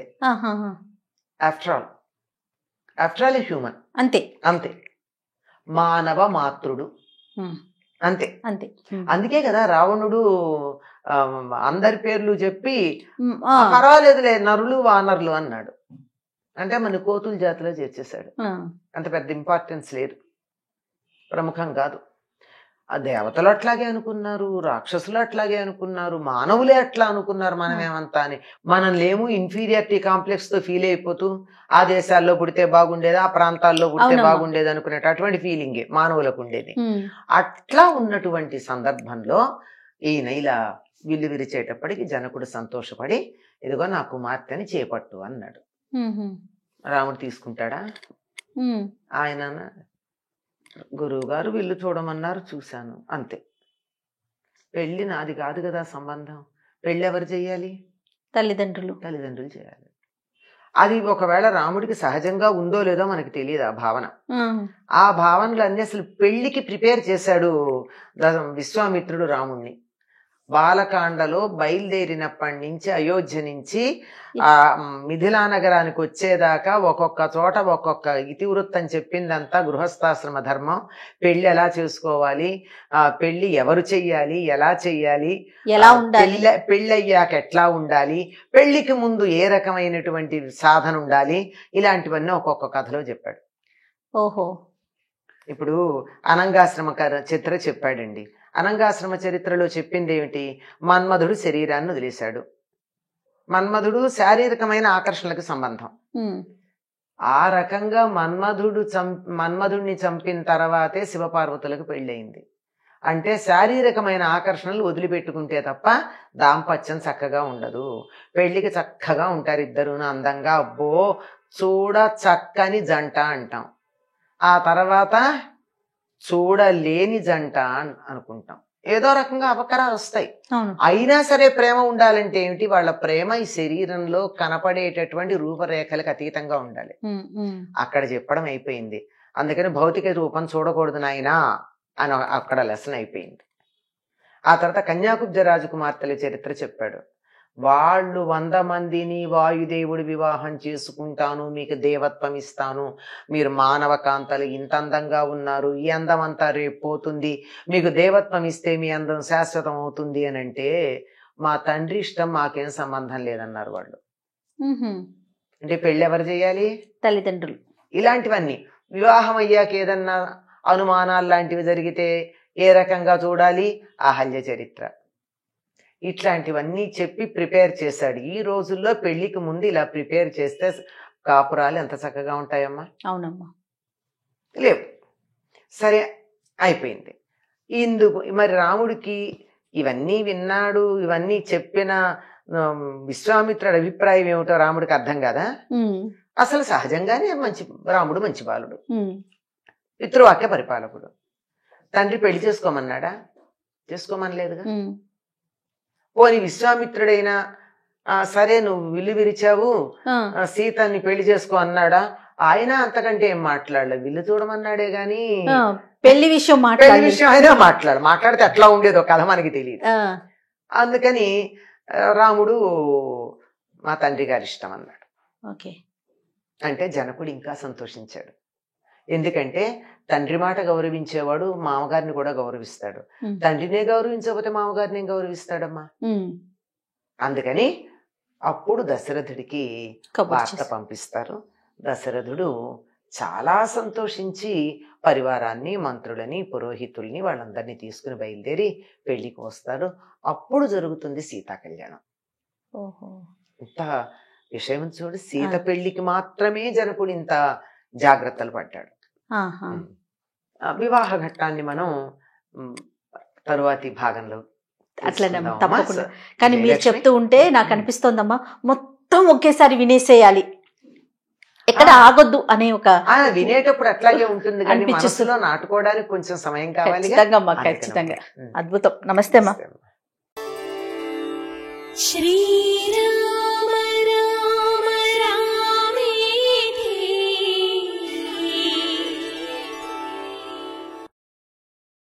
నమస్తే మా. నమస్తే అమ్మా. అమ్మ సీతాయనం చేస్తూ ఉన్నాము. అవునమ్మా. ఈయన శివధనస్సును విరిచేశారు. విల్లు ఎక్కువ పెట్టమంటే ఆయన విరిగిపోయింది. పాపం. మరి వివాహం చేసుకోమని అడగటం, ఈయన తన తల్లిదండ్రులకు చెప్పాలని చెప్పటం, వెంటనే దశరథ మహారాజుకి కబురు చేయటం జరిగిపోయింది కదా. తరువాత ఏం జరిగిందమ్మా? చాలా సంతోషించాడమ్మా. విశ్వామిత్రుడితో పంపించేటప్పుడు వశిష్ఠుడు అన్నాడు కదా, శుభం జరుగుతుంది పంపించు అని. ఇదనమాట. అంటే చాలా ఉన్నాయి అందులో శుభాలు. ఎన్నో విద్యలు, అస్త్రాలు, శస్త్రాలు నేర్పడంతో పాటు ఇది కూడా అనమాట. సరే, మిథిల రాజ్యానికి వీళ్ళకి మొదటి నుంచి బాగానే సంబంధ బాంధవ్యాలు ఉన్నాయి, తెలుసు ఒకళ్ళకొకళ్ళు. అటువంటి జనక మహారాజుతో చుట్టరికం అనేటప్పటికి దశరథుడు కూడా సంతోషించాడు. తను వెంటనే అందరికీ కబురు పెట్టేశాడు. అందరూ వచ్చేసారు గబగబా. దశరథుడు, మంత్రులు, పురోహితులు వీళ్ళందరితో కలిసి బోలుడు బహుమానాలన్నీ తీసుకుని బయలుదేరి వెళ్ళాడు. అలా బయలుదేరి చాలా సంబరంగా పెళ్లి వాళ్ళు బయలుదేరి పెడతారు కదా ఊరేగింపుగా, అట్లా బయలుదేరి మిథిలా నగరానికి ప్రవేశించారు. వస్తున్నారనగానే ఎదురు వెళ్ళి ఈయన మహానుభావుడు జనక మహారాజు వాళ్ళకి స్వాగతం చెప్పి వాళ్ళందరూ ఉండడానికి తగినటువంటి విడుదలన్నీ ఏర్పాటు చేసి, ఇదిగో మీ కుమారులు ఇక్కడికి వస్తారు అని చెప్పి అక్కడికి విశ్వామిత్రుడితో సహా కుమారులను అక్కడికి పంపించటం, ఇదంతా జరుగుతూ ఉంటుంది. ఈ లోపల జనకుడు ఏం చేశాడంటే, అటు దశరథుడికి చాలా వేగంగా వెళ్ళే వార్తాహరుల ద్వారా వార్త పంపించడంతో పాటు తన తమ్ముడు కుశధ్వజుడికి కూడా వార్త పంపించాడు, తన కుమార్తె వివాహం జరుగుతోంది అని. అలా కుశధ్వజుడు సంకాస్యపురాన్ని పరిపాలిస్తున్నాడు. ఎందుకు అంటే ఆ సంకాస్యపురాన్ని గెలిచాక ఆ తమ్ముడిని అక్కడ పరిపాలించుకోమని పంపించాడు. అంటే అన్నగారికి చూడండి తమ్ముడి మీద ఉండేటటువంటి అభిమానం. వెంటనే ఆయన తన కుమార్తె ఇద్దరిని తీసుకుని వచ్చాడు. ఆయనకి మాండవి, శృతకీర్తి అని ఇద్దరు కుమార్తెలు. ఆ ఇద్దరు కుమార్తెల్ని తీసుకుని ఆయన ఇక్కడికి వచ్చేసాడు. ఆయన ఇక్కడికి వచ్చాడు. ఈ సమయానికి దశరథుడు మంత్రి పురోహితులతో కలిసి అందరితోనూ ముఖ్యులైనటువంటి వారందరినీ తీసుకుని వచ్చేసారు. మరి ముగ్గురు రాణులమ్మా? అమ్మా రాణులు రాలా పెళ్లికి. ఎందుకన్నమ్మా? రాజకుటుంబాల్లో అంత అవసరం లేదనుకుంటా, వాళ్ళు వచ్చినట్టుగా మనకు లేదు. వీళ్ళు తిరిగి వెళ్ళేటప్పటికి, కోడళ్ళు వచ్చేటప్పటికి వాళ్ళకి స్వాగతం చెప్పడానికి అన్ని రకాల ఏర్పాట్లు చేసి సిద్ధంగా ఉన్నారు వాళ్ళు. అంతే తప్ప జనక మహారాజు దగ్గరికి వీళ్ళ ఇంటికి రాలా వాళ్ళు. ఆడపిల్ల ఇంటికి రాలా. ఇది విశేషం. అంటే కొంతమంది తెలుగు రామాయణం రాయని వాడు కవి కాడు మనకి, అట్లా చాలా మంది రాశారు కదా. అట్లా రాసిన వాళ్ళు వీళ్ళు కూడా వచ్చినట్టుగా చెప్తారు, కానీ అదొక వాల్మీకి రామాయణంలో వచ్చినట్టు లేదు. స్వాగతం చెప్పడానికి ఏర్పాట్లు చేశారని ఉంది, దాన్ని బట్టి రాలేదు అని మనం అర్థం చేసుకోవాలి. అలా వచ్చారు. వచ్చిన తర్వాత ఒకళ్ళనొకళ్ళు సంప్రదించుకున్నారు. సంప్రదించుకున్నాక ఈ వివాహానికి ముందర తెలిసే కదా వార్త పంపించింది. ఈ సమయంలో తమ వంశం యొక్క గొప్పతనాన్ని గురించి చెప్పమంటే వశిష్ఠుల వారు చెప్పుకొస్తారు. ఎక్కడి నుంచి అంటే సూర్యుడి దగ్గర నుంచి ఇందాక ఉండేటటువంటి రాజుల పేర్లన్నీ వరుసగా అన్నీ చెప్పుకొస్తారు. మొత్తం అంతా మనం సీతారామ కళ్యాణ సందర్భంలో ఈ పేర్లన్నీ వింటాం. వాళ్ళ వంశంలో ఉన్న పేర్లన్నీ వింటే కూడా చాలా పుణ్యప్రదం అని చెప్తారు. అప్పుడు జనకుడు తమ వంశం ఎట్లాంటిదో ఆయనే స్వయంగా చెప్తాడు. జనక మహారాజే చెప్పుకుంటాడు. అంతా చెప్పుకుని, ఇదిగో నా తమ్ముడు, నేను శీరధ్వజుణ్ణి, నా తమ్ముడు కుశధ్వజుడు అని చెప్పి పరిచయాలు చేస్తారు. చేసి ఇక పెళ్లి పనులు ఏం చెయ్యాలి అంటే దశరథుడు అంటాడమ్మా, ఈనాటి వాళ్ళందరూ తెలుసుకోవాల్సిన విషయం ఏమంటారంటే, మీరు కదా ఇక్కడ ఈ వ్యవహారం నడుపుతోంది, మీరెట్లా ఆజ్ఞాపిస్తే మేము అట్లా చేస్తామంటాడు. అబ్బా, అది ఆడపెళ్లి వారి మాటే చలామణి కావాలి పెళ్లిలో. ఎందుకంటే మీరు ఇచ్చేవాళ్ళు, మేము పుచ్చుకునేవాళ్ళం. మీరు కన్యాదాతలు, మేము కన్యని గ్రహిస్తున్నాం. ఇచ్చేవాడి మాట పుచ్చుకునేవాడు వినాలి కదా అంటాడు. నిజంగా ఇలాంటి వాళ్ళందరూ అర్థం చేసుకోవాల్సిన విషయమే కదా. ఈ వంశ చరిత్రలు చెప్పంగానే అక్కడ ఉన్నటువంటి ఋషులందరూ కలిసి ఒక మాట అంటారు, ఎంత గొప్ప వంశాలు రెండును, ఎంత బాగున్నాయి, ఒకదానికొకటి తగినటువంటివి. అటువంటి వంశంలో ఇక్కడ 4 రాజకుమారులు ఉన్నారు, అక్కడ 4 రాజకుమార్తెలు ఉన్నారు, వీరికి ఇచ్చి వివాహం చేస్తే సరిపోతుంది కదా అని ఈ మాట అంటే జనకుడు నాకేం అభ్యంతరం లేదంటాడు. నాకేం అభ్యంతరం లేదంటే పక్కనున్నది ఎవరు? కుశధ్వజుడు. ఆయన అడగద్దు తమ్ముణ్ణి, అక్కర్లా అన్నమాట అంతే. అది అన్నదమ్ముల సయోధ్య అంటే. ఈయనకి జనకుడికి తన కూతురు ఊర్మిళ ఉంది, ఆయనకి కుశధ్వజుడికి మాండవి శృతకీర్తి ఉంది. ఈ 4 ఇక్కడ రాముడు, భరతుడు, లక్ష్మణుడు, శత్రుఘ్నుడు. మీరు ఎవరన్నా పిల్లల్ని చిన్నగా క్విజ్ ప్రశ్న అడగండి, రాముడి పెద్ద తమ్ముడి పేరేమిటి అని, ఏం సమాధానం చెప్తారు? లక్ష్మణుడు అనేస్తారు. అది కాదు, రాముడి తర్వాత భరతుడు రావాలి అనే సంగతి మనం పిల్లలకి తెలియచెప్పాల్సిన అవసరం చాలా ఉంది. తప్పకుండా అమ్మా. ఇక్కడ ఒక చిన్న సమస్య కనపడుతుంది. ఏమిటంటే ఒకే అన్నదమ్ములు 4కి 4 అక్కచెల్లెళ్ళనిచ్చి వివాహం చేయడం తప్పు కదా. చెయ్యరు కదా అట్లా. సాధారణంగా లోకంలో అట్లా ఒప్పుకోరు. ఆ అన్నదమ్ములకి అక్కచెల్లెళ్ళనిచ్చి పెళ్లి చేయడాన్ని అంగీకరించరు కదా. ఇక్కడ ఎట్లా అంగీకరించారు? ఏమన్నా ధర్మం తప్పారా? దశరథుడు, జనక మహారాజు, పైగా చెప్పిన వాళ్ళు ఎవరు? అక్కడ శతానందుడు చెప్పాడు, ఆయన పురోహితుడు. ఇక్కడ గౌతమ మహర్షి కుమారుడు శతానందుడు అంటే. ఇక్కడేమో విశ్వామిత్రుడు, వశిష్ఠుడు మొదలైనటువంటి వాళ్ళందరూ అంగీకరించి చెప్పారు. ఇది ఎక్కడ తేడా వచ్చింది అని అనుకుంటారు కదా. గమనించండి, రాముడికి జనకుడు తనకి లభించిన కూతుర్నిచ్చి వివాహం చేశాడు. అయిపోయిందా? అవునమ్మా. తర్వాత తన కుమార్తెని లక్ష్మణుడికి ఇచ్చాడు. తేడా ఉంది కదా. అయింది. తల్లులు తేడా ఉంది. అక్కడికి వచ్చేటప్పుడు కుశధ్వజుడు కూతుళ్ళిద్దరు, మాండవి, శృతకీర్తి. భరతుడు ఎవరి కొడుకు? కైక కొడుకు. కైక కొడుకుకి మాండవిని ఇచ్చారు. శత్రుఘ్నుడు ఎవరి కొడుకు? సుమిత్ర కొడుకు. తల్లిలు తేడా ఉన్నారు కదా. సుమిత్ర కొడుకుకి కుశధ్వజుడి 2వ కూతుర్ని ఇచ్చారు. ఒకే తల్లిదండ్రులు పుట్టినటువంటి వాళ్ళకి ఒకే తల్లిదండ్రులకు పుట్టిన పిల్లల్ని ఇవ్వాల. ఎంత చక్కగా పాటించారు కదమ్మా. ఎక్కడా నియమ ధర్మము నిబంధనలు తప్పలేదు. దాటడం అన్నది రామాయణంలో లేనే లేదు లేదు లేదు లేదు. అది ఏ ఘట్టంలో కూడా, ఏ ఘట్టంలో, ఏ చిన్న అంశంలో లేదు.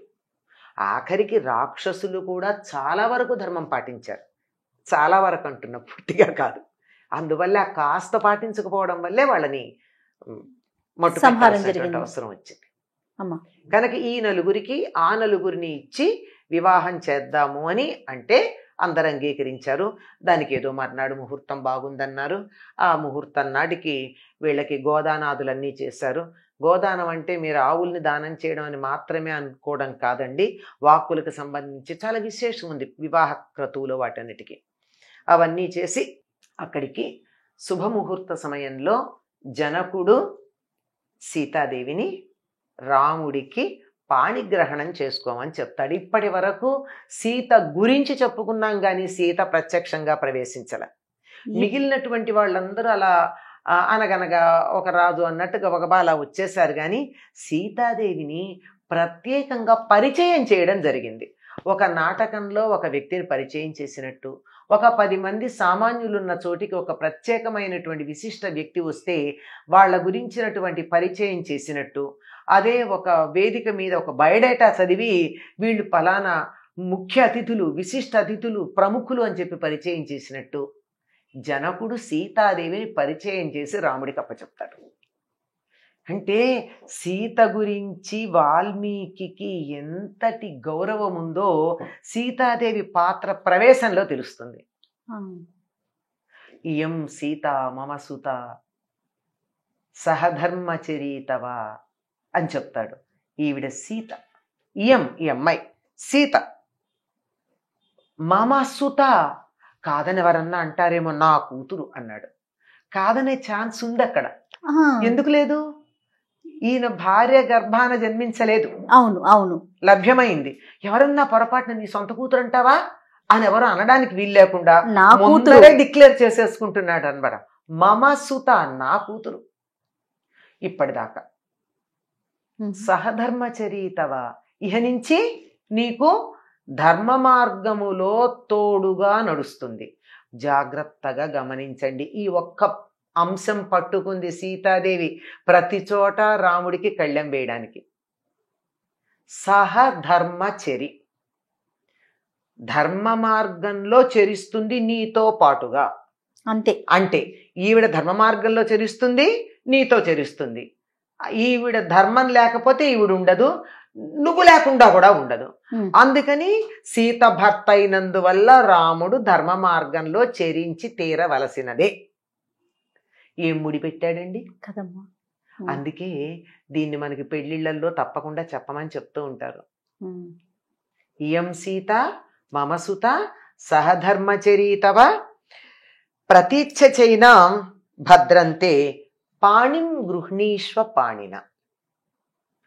నీ చేతితో ఈవిడ చేతిని గ్రహించు, ప్రతీచ్ఛ స్వీకరించవలసింది. పాణినా పాణిం, నీ చేతితో ఈవిడ చేతిని గ్రహించు. భద్రంతే, నీకు శుభమగుగాక.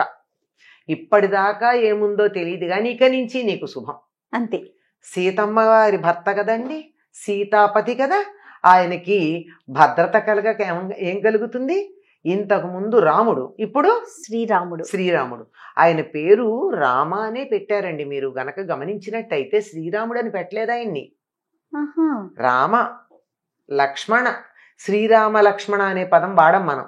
ఎలా విడిగా అంటే మంత్రంగా అయితే శ్రీరామ అంటాం గాని రామ లక్ష్మణులు అంటాం కదా, భరత శత్రుఘ్నులు, రామ భరత లక్ష్మణ శత్రుఘ్నులు అంటామే తప్ప శ్రీరామ అని వాడం. వశిష్ఠుల వారు నామకరణం చేసినప్పుడు ఆ పేరే పెట్టారు, రామ అన్నారు. అందరినీ ఆనందింపచేసేవాడు, తనలో తను ఆనందిస్తూ ఉండేవాడు. అసలు రామ శబ్దానికి ఉన్న అర్థాలు చెప్పాలంటే 3 గంటలు చెప్పచ్చు, అంత విశేషం. అటువంటి పేరు రామ అనే పెడితే ఇప్పుడు ఈయన శ్రీరాముడు అయిపోయాడు. సీతాదేవి పక్కన చేరేటప్పటికి ప్రతీచ్ఛ చైనా స్వీకరించిన ఆయన ఏనా ఈవిని స్వీకరించు. పాణింగృహ్ణీష్వ పాణిన, ఆవిడ చేతులు నువ్వు చేపట్టుకో. భద్రంతే, నీకు భద్రమగుగాక. ఈవిడ ఎట్లా వంటిది? పతివ్రత మహాభాగా ఛాయేవానుగత తదా. ఈవిడ పతివ్రత, ఉమ్, మహాభాగ, గొప్ప అదృష్టవంతురాలు. తర్వాత ఛాయేవ అనుగత తదా, నిన్ను ఎప్పుడూ నీడలాగా వెన్నంటి ఉంటుంది. మనిషిని నీడ వదిలిపెడుతుందా? నిన్నేవుడు వదిలిపెట్టదు. జాగ్రత్త, భద్రం. ఇప్పుడు మనం ఇంకో రకంగా కూడా చెప్పుకోవచ్చు, అవునవును, ఈవిడ నిన్ను వదిలిపెట్టదు నాయన జాగ్రత్త. జాగ్రత్త. అంటే నువ్వు వదిలించుకోవాలనుకున్నా వదలలేవు. అంతే. అంటే అది మామూలు చమత్కారంగా వాళ్ళని గురించి అట్లా అనకూడదు. అంటే అంత ఇదిగా వెంట ఉంటుంది, నీడలాగా వెన్నంటి నీ ఉంటుంది, వెన్నంటే. నీ వెనకాలే ఉంటుంది. ఈ ఒక రాముడి గురించి ఎక్కడైనా ఇలా పరిచయం చేశారా? లేదు.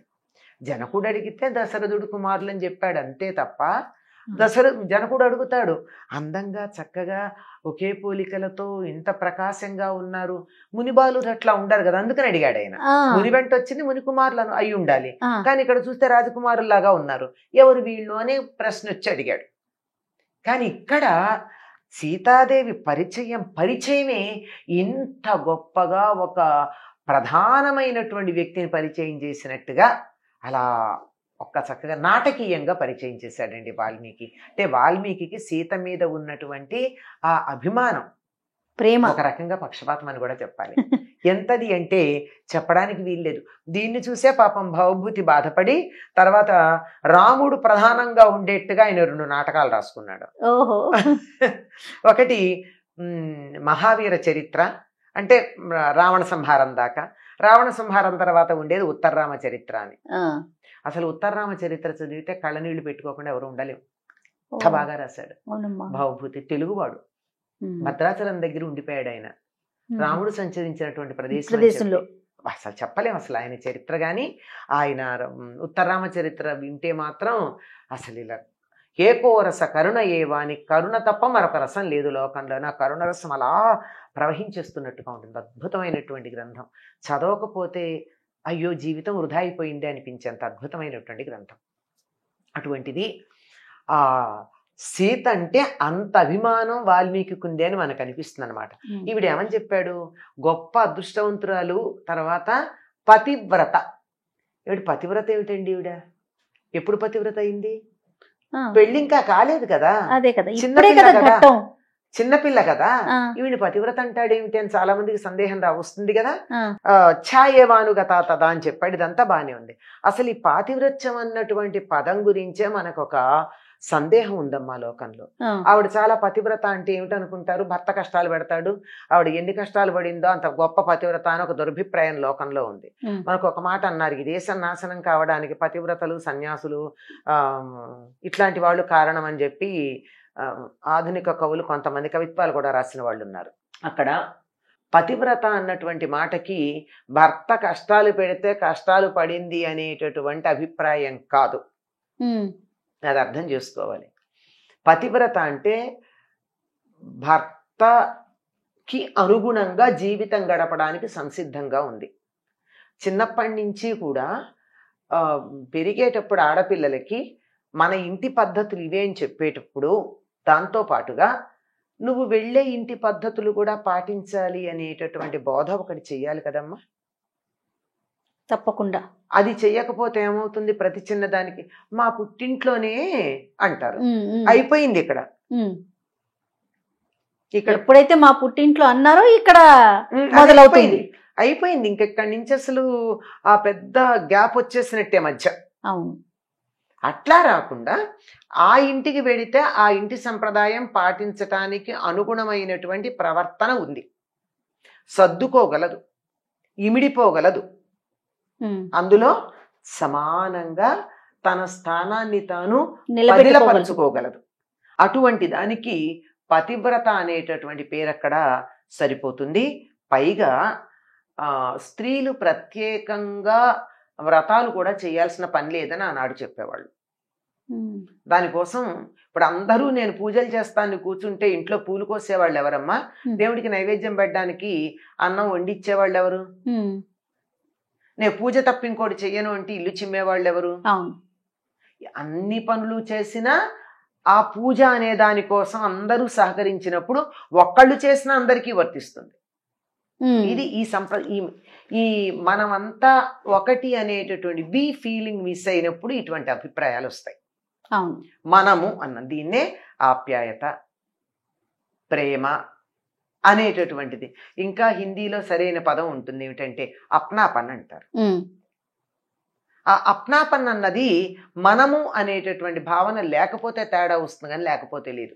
ఇంకా ఏమిటి అంటే మేము, మా పుట్టిల్లు, నేను అని కాక నేను నా భర్త ఒకటే అనేటట్టుగా నేను అక్కడ సర్దుకుపోతాను అనే మనస్తత్వం కలిగి ఉండడం మాత్రమే పతివ్రత అన్న పదానికి అర్థం. అంతేగాని భర్త కష్టాలు పెడుతుంటే అనుభవించేసి నా జీవితం ఇంతే అని ఏడిచేవాళ్ళు పతివ్రతలు కారు. భర్త తప్పు చేస్తుంటే సరిదిద్దినటువంటి వాళ్లే పతివ్రతలు. ఆ విషయం మనకి సీతాదేవి చరిత్రలో బాగా కనపడుతుంది. పాపం రాముడు తప్పు చేయలేదు కానీ చేస్తాడేమో అనే సందేహం కలిగిన ప్రతి సందర్భంలోనూ సీతాదేవి అతన్ని నిగ్గదీసింది, నిలదీసింది, నిలబెట్టింది. చాలా గట్టిగా మాట్లాడింది. సీత మాట్లాడిన మాటలు మామూలు మాటలు కావమ్మా, అంత గట్టిగాను మాట్లాడింది. అప్పుడు అటువంటి వాళ్ళనే పతివ్రతలు అనాలి. అంతేగాని నువ్వు లంచం పుచ్చుకుని తెచ్చినా పర్వాలేదు, నాకు నగ తెచ్చావు కదా అని అలంకరించుకునేటటువంటి స్త్రీ పతివ్రత అనిపించదు. నీ నెల జీతం ఇంతే కదా, నువ్వు నీ నెల జీతంలో నాకు నగ ఎలా కొన్నావు, జీతం నాకు ఇచ్చాక ఇదేదో అన్యాయపు సంపాదన, ఇది నాకు అక్కర్లేదు అని నిగ్గదీసింది పతివ్రత అవుతుంది తప్ప మన ప్రాచీన పతివ్రతల కథలు చదివితే అది అర్థం అవుతుంది. అది తెలియక పతివ్రతలంటే మగవాళ్ల చేత కష్టాలు పడ్డవాళ్ళు అనే దురభిప్రాయం ఉందమ్మా. లేదు. అలాగేనమ్మా. అటువంటి పతివ్రత మహాభాగా గొప్ప అదృష్టవంతురాలు. ఎంత అదృష్టవంతురాలంటే అప్పటిదాకా సంతానం లేనటువంటి జనక మహారాజుకి సీతాదేవి లభించిన తర్వాత కుమార్తె పుట్టింది. అదృష్టం కదా, ఊర్మిళ జన్మించింది కదా. అవునమ్మా. కనుక అటువంటి అద్భుతమైనటువంటి అదృష్టాన్ని తెచ్చేటటువంటి దేవిడా అని చెప్పి పాణిం గృహ్ణీష్వ పాణిన, చేతిని నువ్వు చేతితో స్వీకరించవయ్యా, మా అమ్మాయి చేతిని నీ చేతిలో పెడుతున్నాను అని అన్నాడు. ఇదమ్మా ఈ నలుగురికి ఒకేసారి వివాహం జరిగే సందర్భంలో మొట్టమొదట సీతని రాముడి చేతిలో పెట్టడం జరిగింది. ఆ తరువాత క్రమంగా నలుగురికి, మిగిలిన ముగ్గురికి కూడా అలాగే జరిగింది అని చెప్తారంతే. ఒకళ్ళ ఎవరికి చేతుల్లో పెట్టారు మనం అనుకున్నాం కదా. భరతుడికి మాండవిని, లక్ష్మణుడికి ఊర్మిళని, శత్రుఘ్నుడికి శృతకీర్తిని అలా పాణిగ్రహణం చేయించడం జరిగింది. ఆ రోజుల్లో వివాహం అంటే పాణిగ్రహణానికే ప్రాధాన్యం. పాణిగ్రహణం జరిగితే వివాహం జరిగినట్టే. అంతే. మరి తర్వాతి ఘట్టం అమ్మా, తర్వాతి ఘట్టం అంతా మరి వచ్చే భాగంలో చెప్పుకుందాం. తప్పకుండా అమ్మా. నమస్తే. శ్రీరామ రామ రామేతి.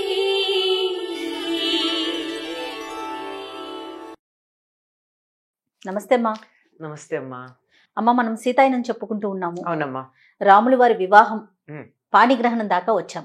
ఇక్కడ నాకు ఒక సందేహం వచ్చిందమ్మా. చెప్పండి. ఎందుకంటే జనక మహారాజు చెప్పగానే తమ్ముడు అనుమతి తీసుకోలేదు.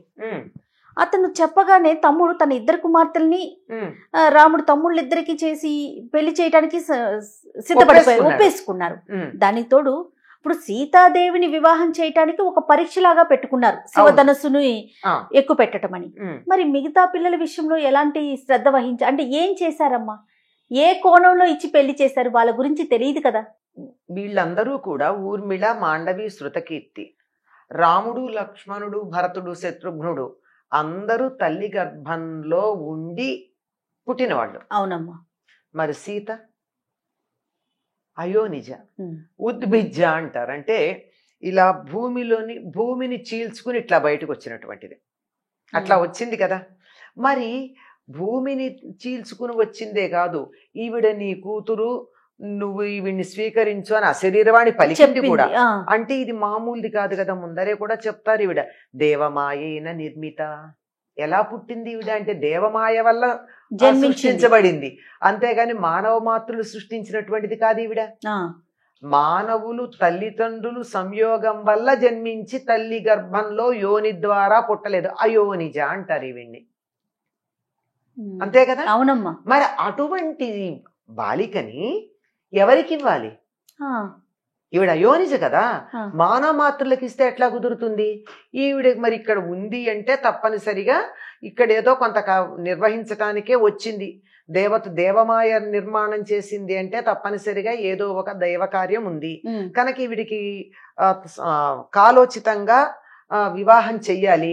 వివాహం చెయ్యాలంటే పుట్టడానికి తనంతట తాను నన్ను తండ్రిగా నా భార్యను తల్లిగా ఎన్నుకుని ఈ బిడ్డ వచ్చినప్పుడు ఈవిడికి తగినటువంటి వరుణ్ణి కూడా నేను కాదు కదా నిర్ణయించాల్సింది, ఆవిడే నిర్ణయించుకోవాలి. ఆవిడే నిర్ణయించుకోవాలంటే చిన్నపిల్లలా నిర్ణయించుకుంటుంది, లోకానికి అసహజంగా కనపడుతుంది. కనుక ఇదేదో దైవ నిర్ణయం కావాలి. కనుక ఎవరు ముట్టుకోవడానికి పట్టుకోవడానికి కూడా ధైర్యం చాలనటువంటి పెద్దదైనటువంటి శివధనుస్సుని ఎవరైతే ఎక్కువ పెడతారో వారికి ఇస్తాను. ఎందుకంటే ఈవిడని వివాహం చేసుకోదగినటువంటి అర్హత కలిగిన వాడు మాత్రమే ఆ శివధనుస్సుని పట్టుకోగలుగుతాడు అని ఊహ చేసి ఆ రకంగా నిర్ణయం చేశాడు. మరి ఊర్మిళ అందరిలాగా జన్మించినటువంటిది తనకి, అందువల్ల తగినటువంటి రాజకుమారుడికి ఇస్తే సరిపోతుంది అనేటటువంటి భావన. అందుకని తన చూడండి ఎక్కడా కూడా ఊర్మిళ కూడా ఎక్కడ మా అక్కగారికి భర్తను ఎన్నేటప్పుడు ఇన్ని పరీక్షలు ఇంత వ్యవహారం నడిచింది, నాకేమో ఏదో అక్క భర్త తమ్ముడే నాకు భర్త అని నిర్ణయించేశారు అని ఏమి అనుకోలేదు. ఎక్కడ అసలు మాట్లాడలేదు. ఇంకా చాలా గొప్పగా ఉంటుంది తర్వాత ఆవిడ గురించి చెప్పుకోవాలంటే. ఆ తర్వాత ఈయనున్నాడు కుశధ్వజుడు, అన్నగారు ఆ ఇద్దరి పిల్లలకి నీ కూతుళ్ళని ఇచ్చేద్దామంటే సరేనన్నాడు. అంటే అన్నదమ్ముల మధ్య సయోధ్య అంటే ఆ నిర్ణయం ఎవరు చేశారమ్మా? జనకుడు చేశాడా? దశరథుడు చేశాడా? కాదు కదా. ఎవరు చేశారు? పురోహితులు చేశారు. పురోహితులంటే వారి వంశాభివృద్ధిని కోరుకునేవాళ్ళు. వాళ్ళ వంశాభివృద్ధిని కోరుకునేవాళ్ళు. 2 వంశాలు, ఇంత గొప్ప వంశాలు ప్రస్తుతం ఈ భరతఖండంలో లేవు గనక ఈ 2 వంశాలే ఒకళ్ళతో ఒకళ్ళు బియ్యం అందితే బాగుంటుంది. జనకుడితో బియ్యం పొందగలిగినటువంటి వంశాలు లేవు, దశరథుడితో బియ్యం పొందదగినంతటి గొప్ప వంశాలు లేవు. కనుక ఈ రెండింటికి ఒకదానికొకటి సరిపోయింది అని ఋషులైనటువంటి వాళ్ళు ఎట్లాంటి వాళ్ళు? త్రికాలజ్ఞులు. భూతకాలం చూడగలరు, భవిష్యత్తును చూడగలరు, వర్తమానాన్ని చూడగలరు. కనుక వాళ్ళు చూసి నిర్ణయించారు గనక అన్నగారి మాటకి ఎదురు చెప్పే లక్షణమే లేదు. ఎవరి గొప్పదనం వాళ్ళు కదమ్మా. ఎవరిదమ్మా? పురోహితులు గాని, అన్నదమ్ముల సయోధ్య గాని, కొన్ని పుట్టిన పిల్లలు గాని, అటు గాని. మరి ఆయన భార్య ఏమన్నా మాట్లాడిందా? కుశధ్వజుడి భార్య ఏమీ మాట్లాడలా. అన్నగారికి ఎంత ప్రేమ తమ్ముడంటే, సీతాదేవికి ఇలా శివధనుస్సుని భంగం కాదు, శివధనుస్సుని ఎక్కువ పెట్టినటువంటి వాడికి నా కుమార్తెనిస్తాను అని చెప్పి స్వయంవరం ప్రకటించాక అనేక మంది వచ్చారు. ఒక్కసారి రాలా, ఎవరికి వీలైనప్పుడు వాళ్ళు వచ్చారు. అందరూ శివధనుర్భంగం కాదు, వాళ్ళ గర్వభంగమై వెళ్ళిపోయారు. అలా వెళ్ళిపోయారు. ఈ వెళ్ళిపోయినటువంటి వాళ్ళందరూ కలిసికట్టుగా అమ్మాయిని ఎవరికి ఇచ్చే ఉద్దేశం లేదు, మనందరిని అవమానం చేస్తున్నాడు ఈయన అని కలిసికట్టుగా యుద్ధం చేయడానికి వచ్చారు జనక మహారాజు దగ్గరికి.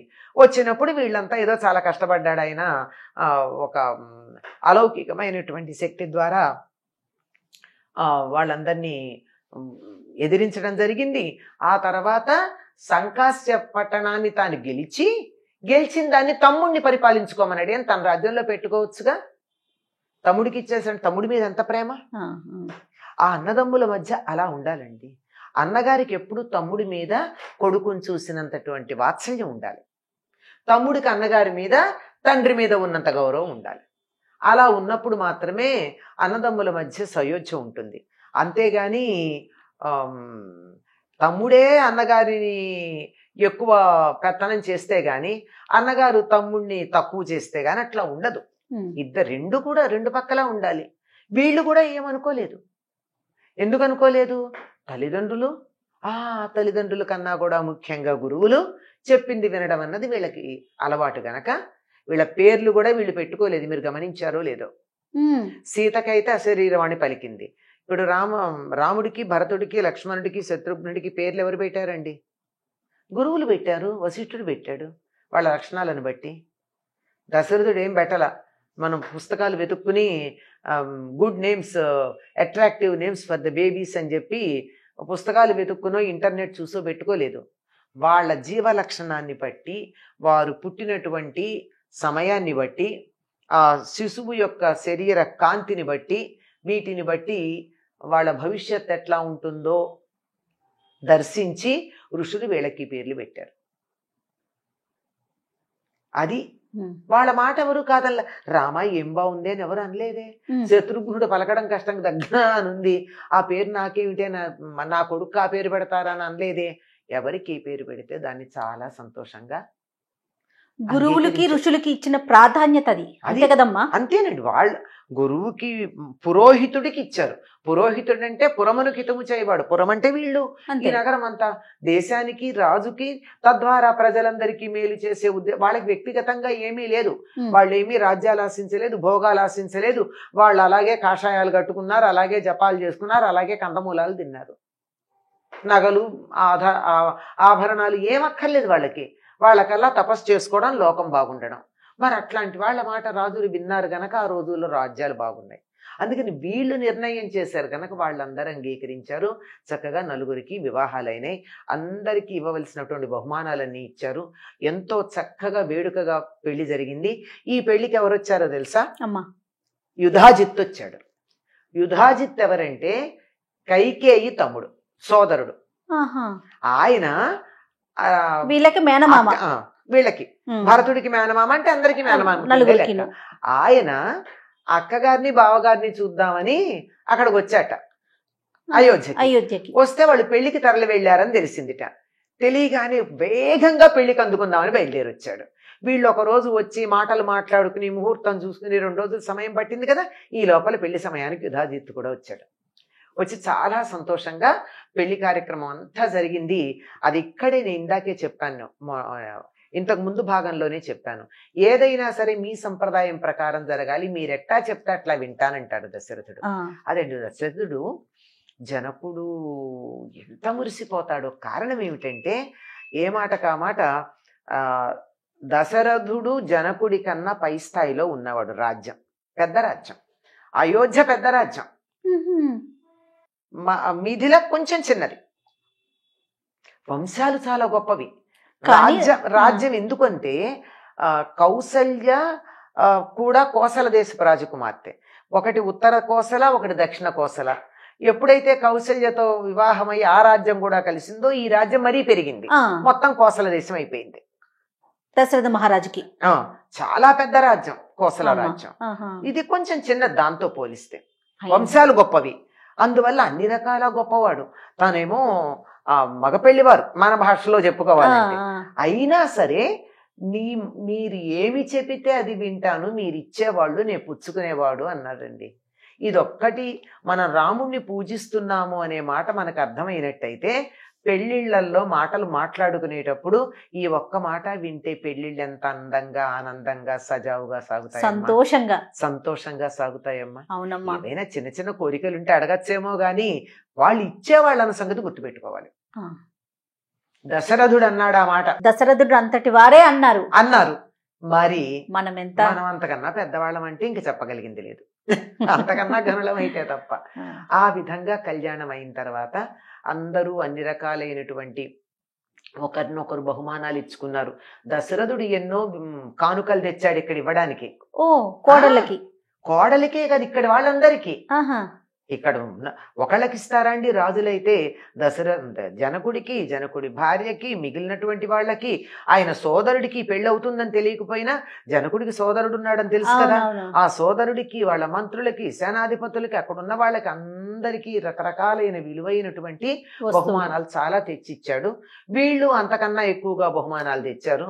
అప్పటికే యుధాజిత్తు చాలా బహుమానాలు తెచ్చాడు. ఇవన్నీ ఎందుకంటే అక్కగారిని బావగారిని చూడ్డానికి వస్తున్నాడు కదా. ఆయన మహానుభావుడైనటువంటి వాడండి. అక్కడ తక్కువ వాళ్ళ రాజ్యం కేకై రాజ్యం చాలా గొప్పది. అక్కడి నుంచి రావడం జరిగింది. ఈ వివాహం ఇంత వేడుకగా జరిగింది. ఆడపిల్లలందరినీ కూడా చివరికి అత్తవారింటికి పంపుతూ ఉంటారు. ఇక్కడ ఒక చిన్న ఘట్టం తర్వాత సందర్భంలో చెప్తారు, ఇక్కడ ప్రత్యేకంగా చెప్పకపోయినా సందర్భం మాత్రం ఇక్కడే జరిగింది. ఏమిటంటే అది ఈ చూడామణి ఇవ్వడం మర్చిపోతాడు అన్ని నగలు పెడుతూ. ఈ జనక మహారాజు. అంటే తల్లే పెడుతుంది అనుకుంటా, ఆ, ఆ. ఎవరు పెడతారో నగలు ఇచ్చేటప్పుడు, కన్యాదానం చేసేటప్పుడు. ఆఖరి క్షణంలో దశరథుడు ఉండగా దశరథుడి ఎదుట జనక మహారాజు ఆ చూడామణిని భార్య తెచ్చి ఇస్తే ఆ చిట్ట చివరికి ఇస్తూ ఉంటాడు. అంటే ఆ చూడామణి ఇచ్చే ఘట్టం ఒక్కటి. దశరథుడు, జనకుడు, ఎక్కడ రాముడు ఉండనే ఉంటాడు. తల్లి కూడా ఉంది అని జనక శబ్దంలో తల్లిదండ్రులు అనే అర్థం ఉంది గనక ఆవిడ కూడా ఉంది అని చెప్తారు. అందుకే ఆ చూడామణికి అంత ప్రాశస్త్యం. అసలు చూడామణి యొక్క విశిష్టత ఉందమ్మా? ఈ చూడామణి సముద్రంలో ఎప్పుడో లభ్యమైతే వరుణుడు వీరి వంశంలో వారికి ఇచ్చాడట. చాలా పెద్ద మణి, దానికంతటి విలువైంది. ఏమిటంటే చూడామణి అంటే ఇక్కడ పెట్టుకుంటారమ్మా, మీరు చూస్తే నేపాలీలు ఇక్కడ ఒక చిన్న గుండు లాంటిది పెట్టి ఈ ముసుగిలా వేసుకోవడానికి, మేలి ముసుగు వేసుకొని అది కిందకు పడిపోకుండా ఉండడానికి ఒకటి పెడతారు. దీనికి ప్రతీకగానే మనం పాపిడి బొట్టని పెడతా ఉంటాం. ఇప్పుడు పెట్టుకోవటం లేదు, ఒక నృత్యాల్లో వాటిల్లోనే కనపడుతున్నాయి. అది మళ్ళీ ఈ పాపిడి బొట్టి ఇట్లా పడిపోకుండా ఉండడానికి దీని నుంచి ఇట్లా అందంగా రెండు గొలుసులు, ఈ పాపిడి బుట్టి ఇక్కడ, ఇటు పక్క ఏమో కుడి పక్క సూర్యుడు, ఎడం పక్క చంద్రుడు, వెనకాల నాగరం. ఇవి కూడా ఎన్ని విశేషాలమ్మా. ఇదేమో చంద్రనాడి, ఇది సూర్యనాడి, ఇదేమో సుషుమ్నా నాడి. ఈ మూడింటికి 3 అలంకారాలు పెడతారు. పెట్టి ఈ పాపిడి పొట్టి ఇలా పెట్టినప్పుడు ఇక్కడ వేలాడుతూ ఉండేటటువంటిది ఉంటుంది. ఇక్కడ ఆవిడ చూడమణి, చూడమునందు ధరించే మణి. చూడమంటే జుట్టు, జుట్టుముడి. ఆ జుట్టుముడిలో ధరించేదంటే ఇక్కడే కానని నేను అనుకుంటున్నాను, లేకపోతే ఇక్కడ ధరించిందో మనకి తెలియదు, కానీ ఇక్కడెక్కడో ధరించేది. శిరస్సున ధరించే మణి మొత్తానికి. ఉన్నంతలో విలువైనవే కదా శిరస్సున ధరిస్తారు. అవును, అటువంటిది అప్పుడు ఇచ్చారు, అందుకని దానికి ప్రాధాన్యం. అది చూస్తే చాలా విశేషం ఉంటుంది. అందుకే తర్వాత చూడామణిని ఇస్తుంది రాముడికి. ఎందుకు రాముడికి అది ఇవ్వగానే ఎవరు గుర్తొస్తారు? జనకుడు గుర్తొస్తాడు, దశరథుడు గుర్తొస్తాడు, తన తల్లి గుర్తొస్తుంది, జనకుడు అన్న మాట గుర్తొస్తుంది. అందువల్ల రాముడికి హెచ్చరిక ఏం చెయ్యక్కర్లా, చూడామణి ఇస్తే వాడి వ్యవహారాలు నడుస్తాయి. మామూలుది కాదమ్మా సీతమ్మ. ఎన్ని విషయాలు నేర్చుకోవాలి ఆవిడ దగ్గర నుంచి మనం. అవునమ్మా. మరి మిగిలిన విషయాలు ఇంకొక ఎపిసోడ్ లో మాట్లాడుకుందామమ్మా. అలాగేనమ్మా. నమస్తే. నమస్తే.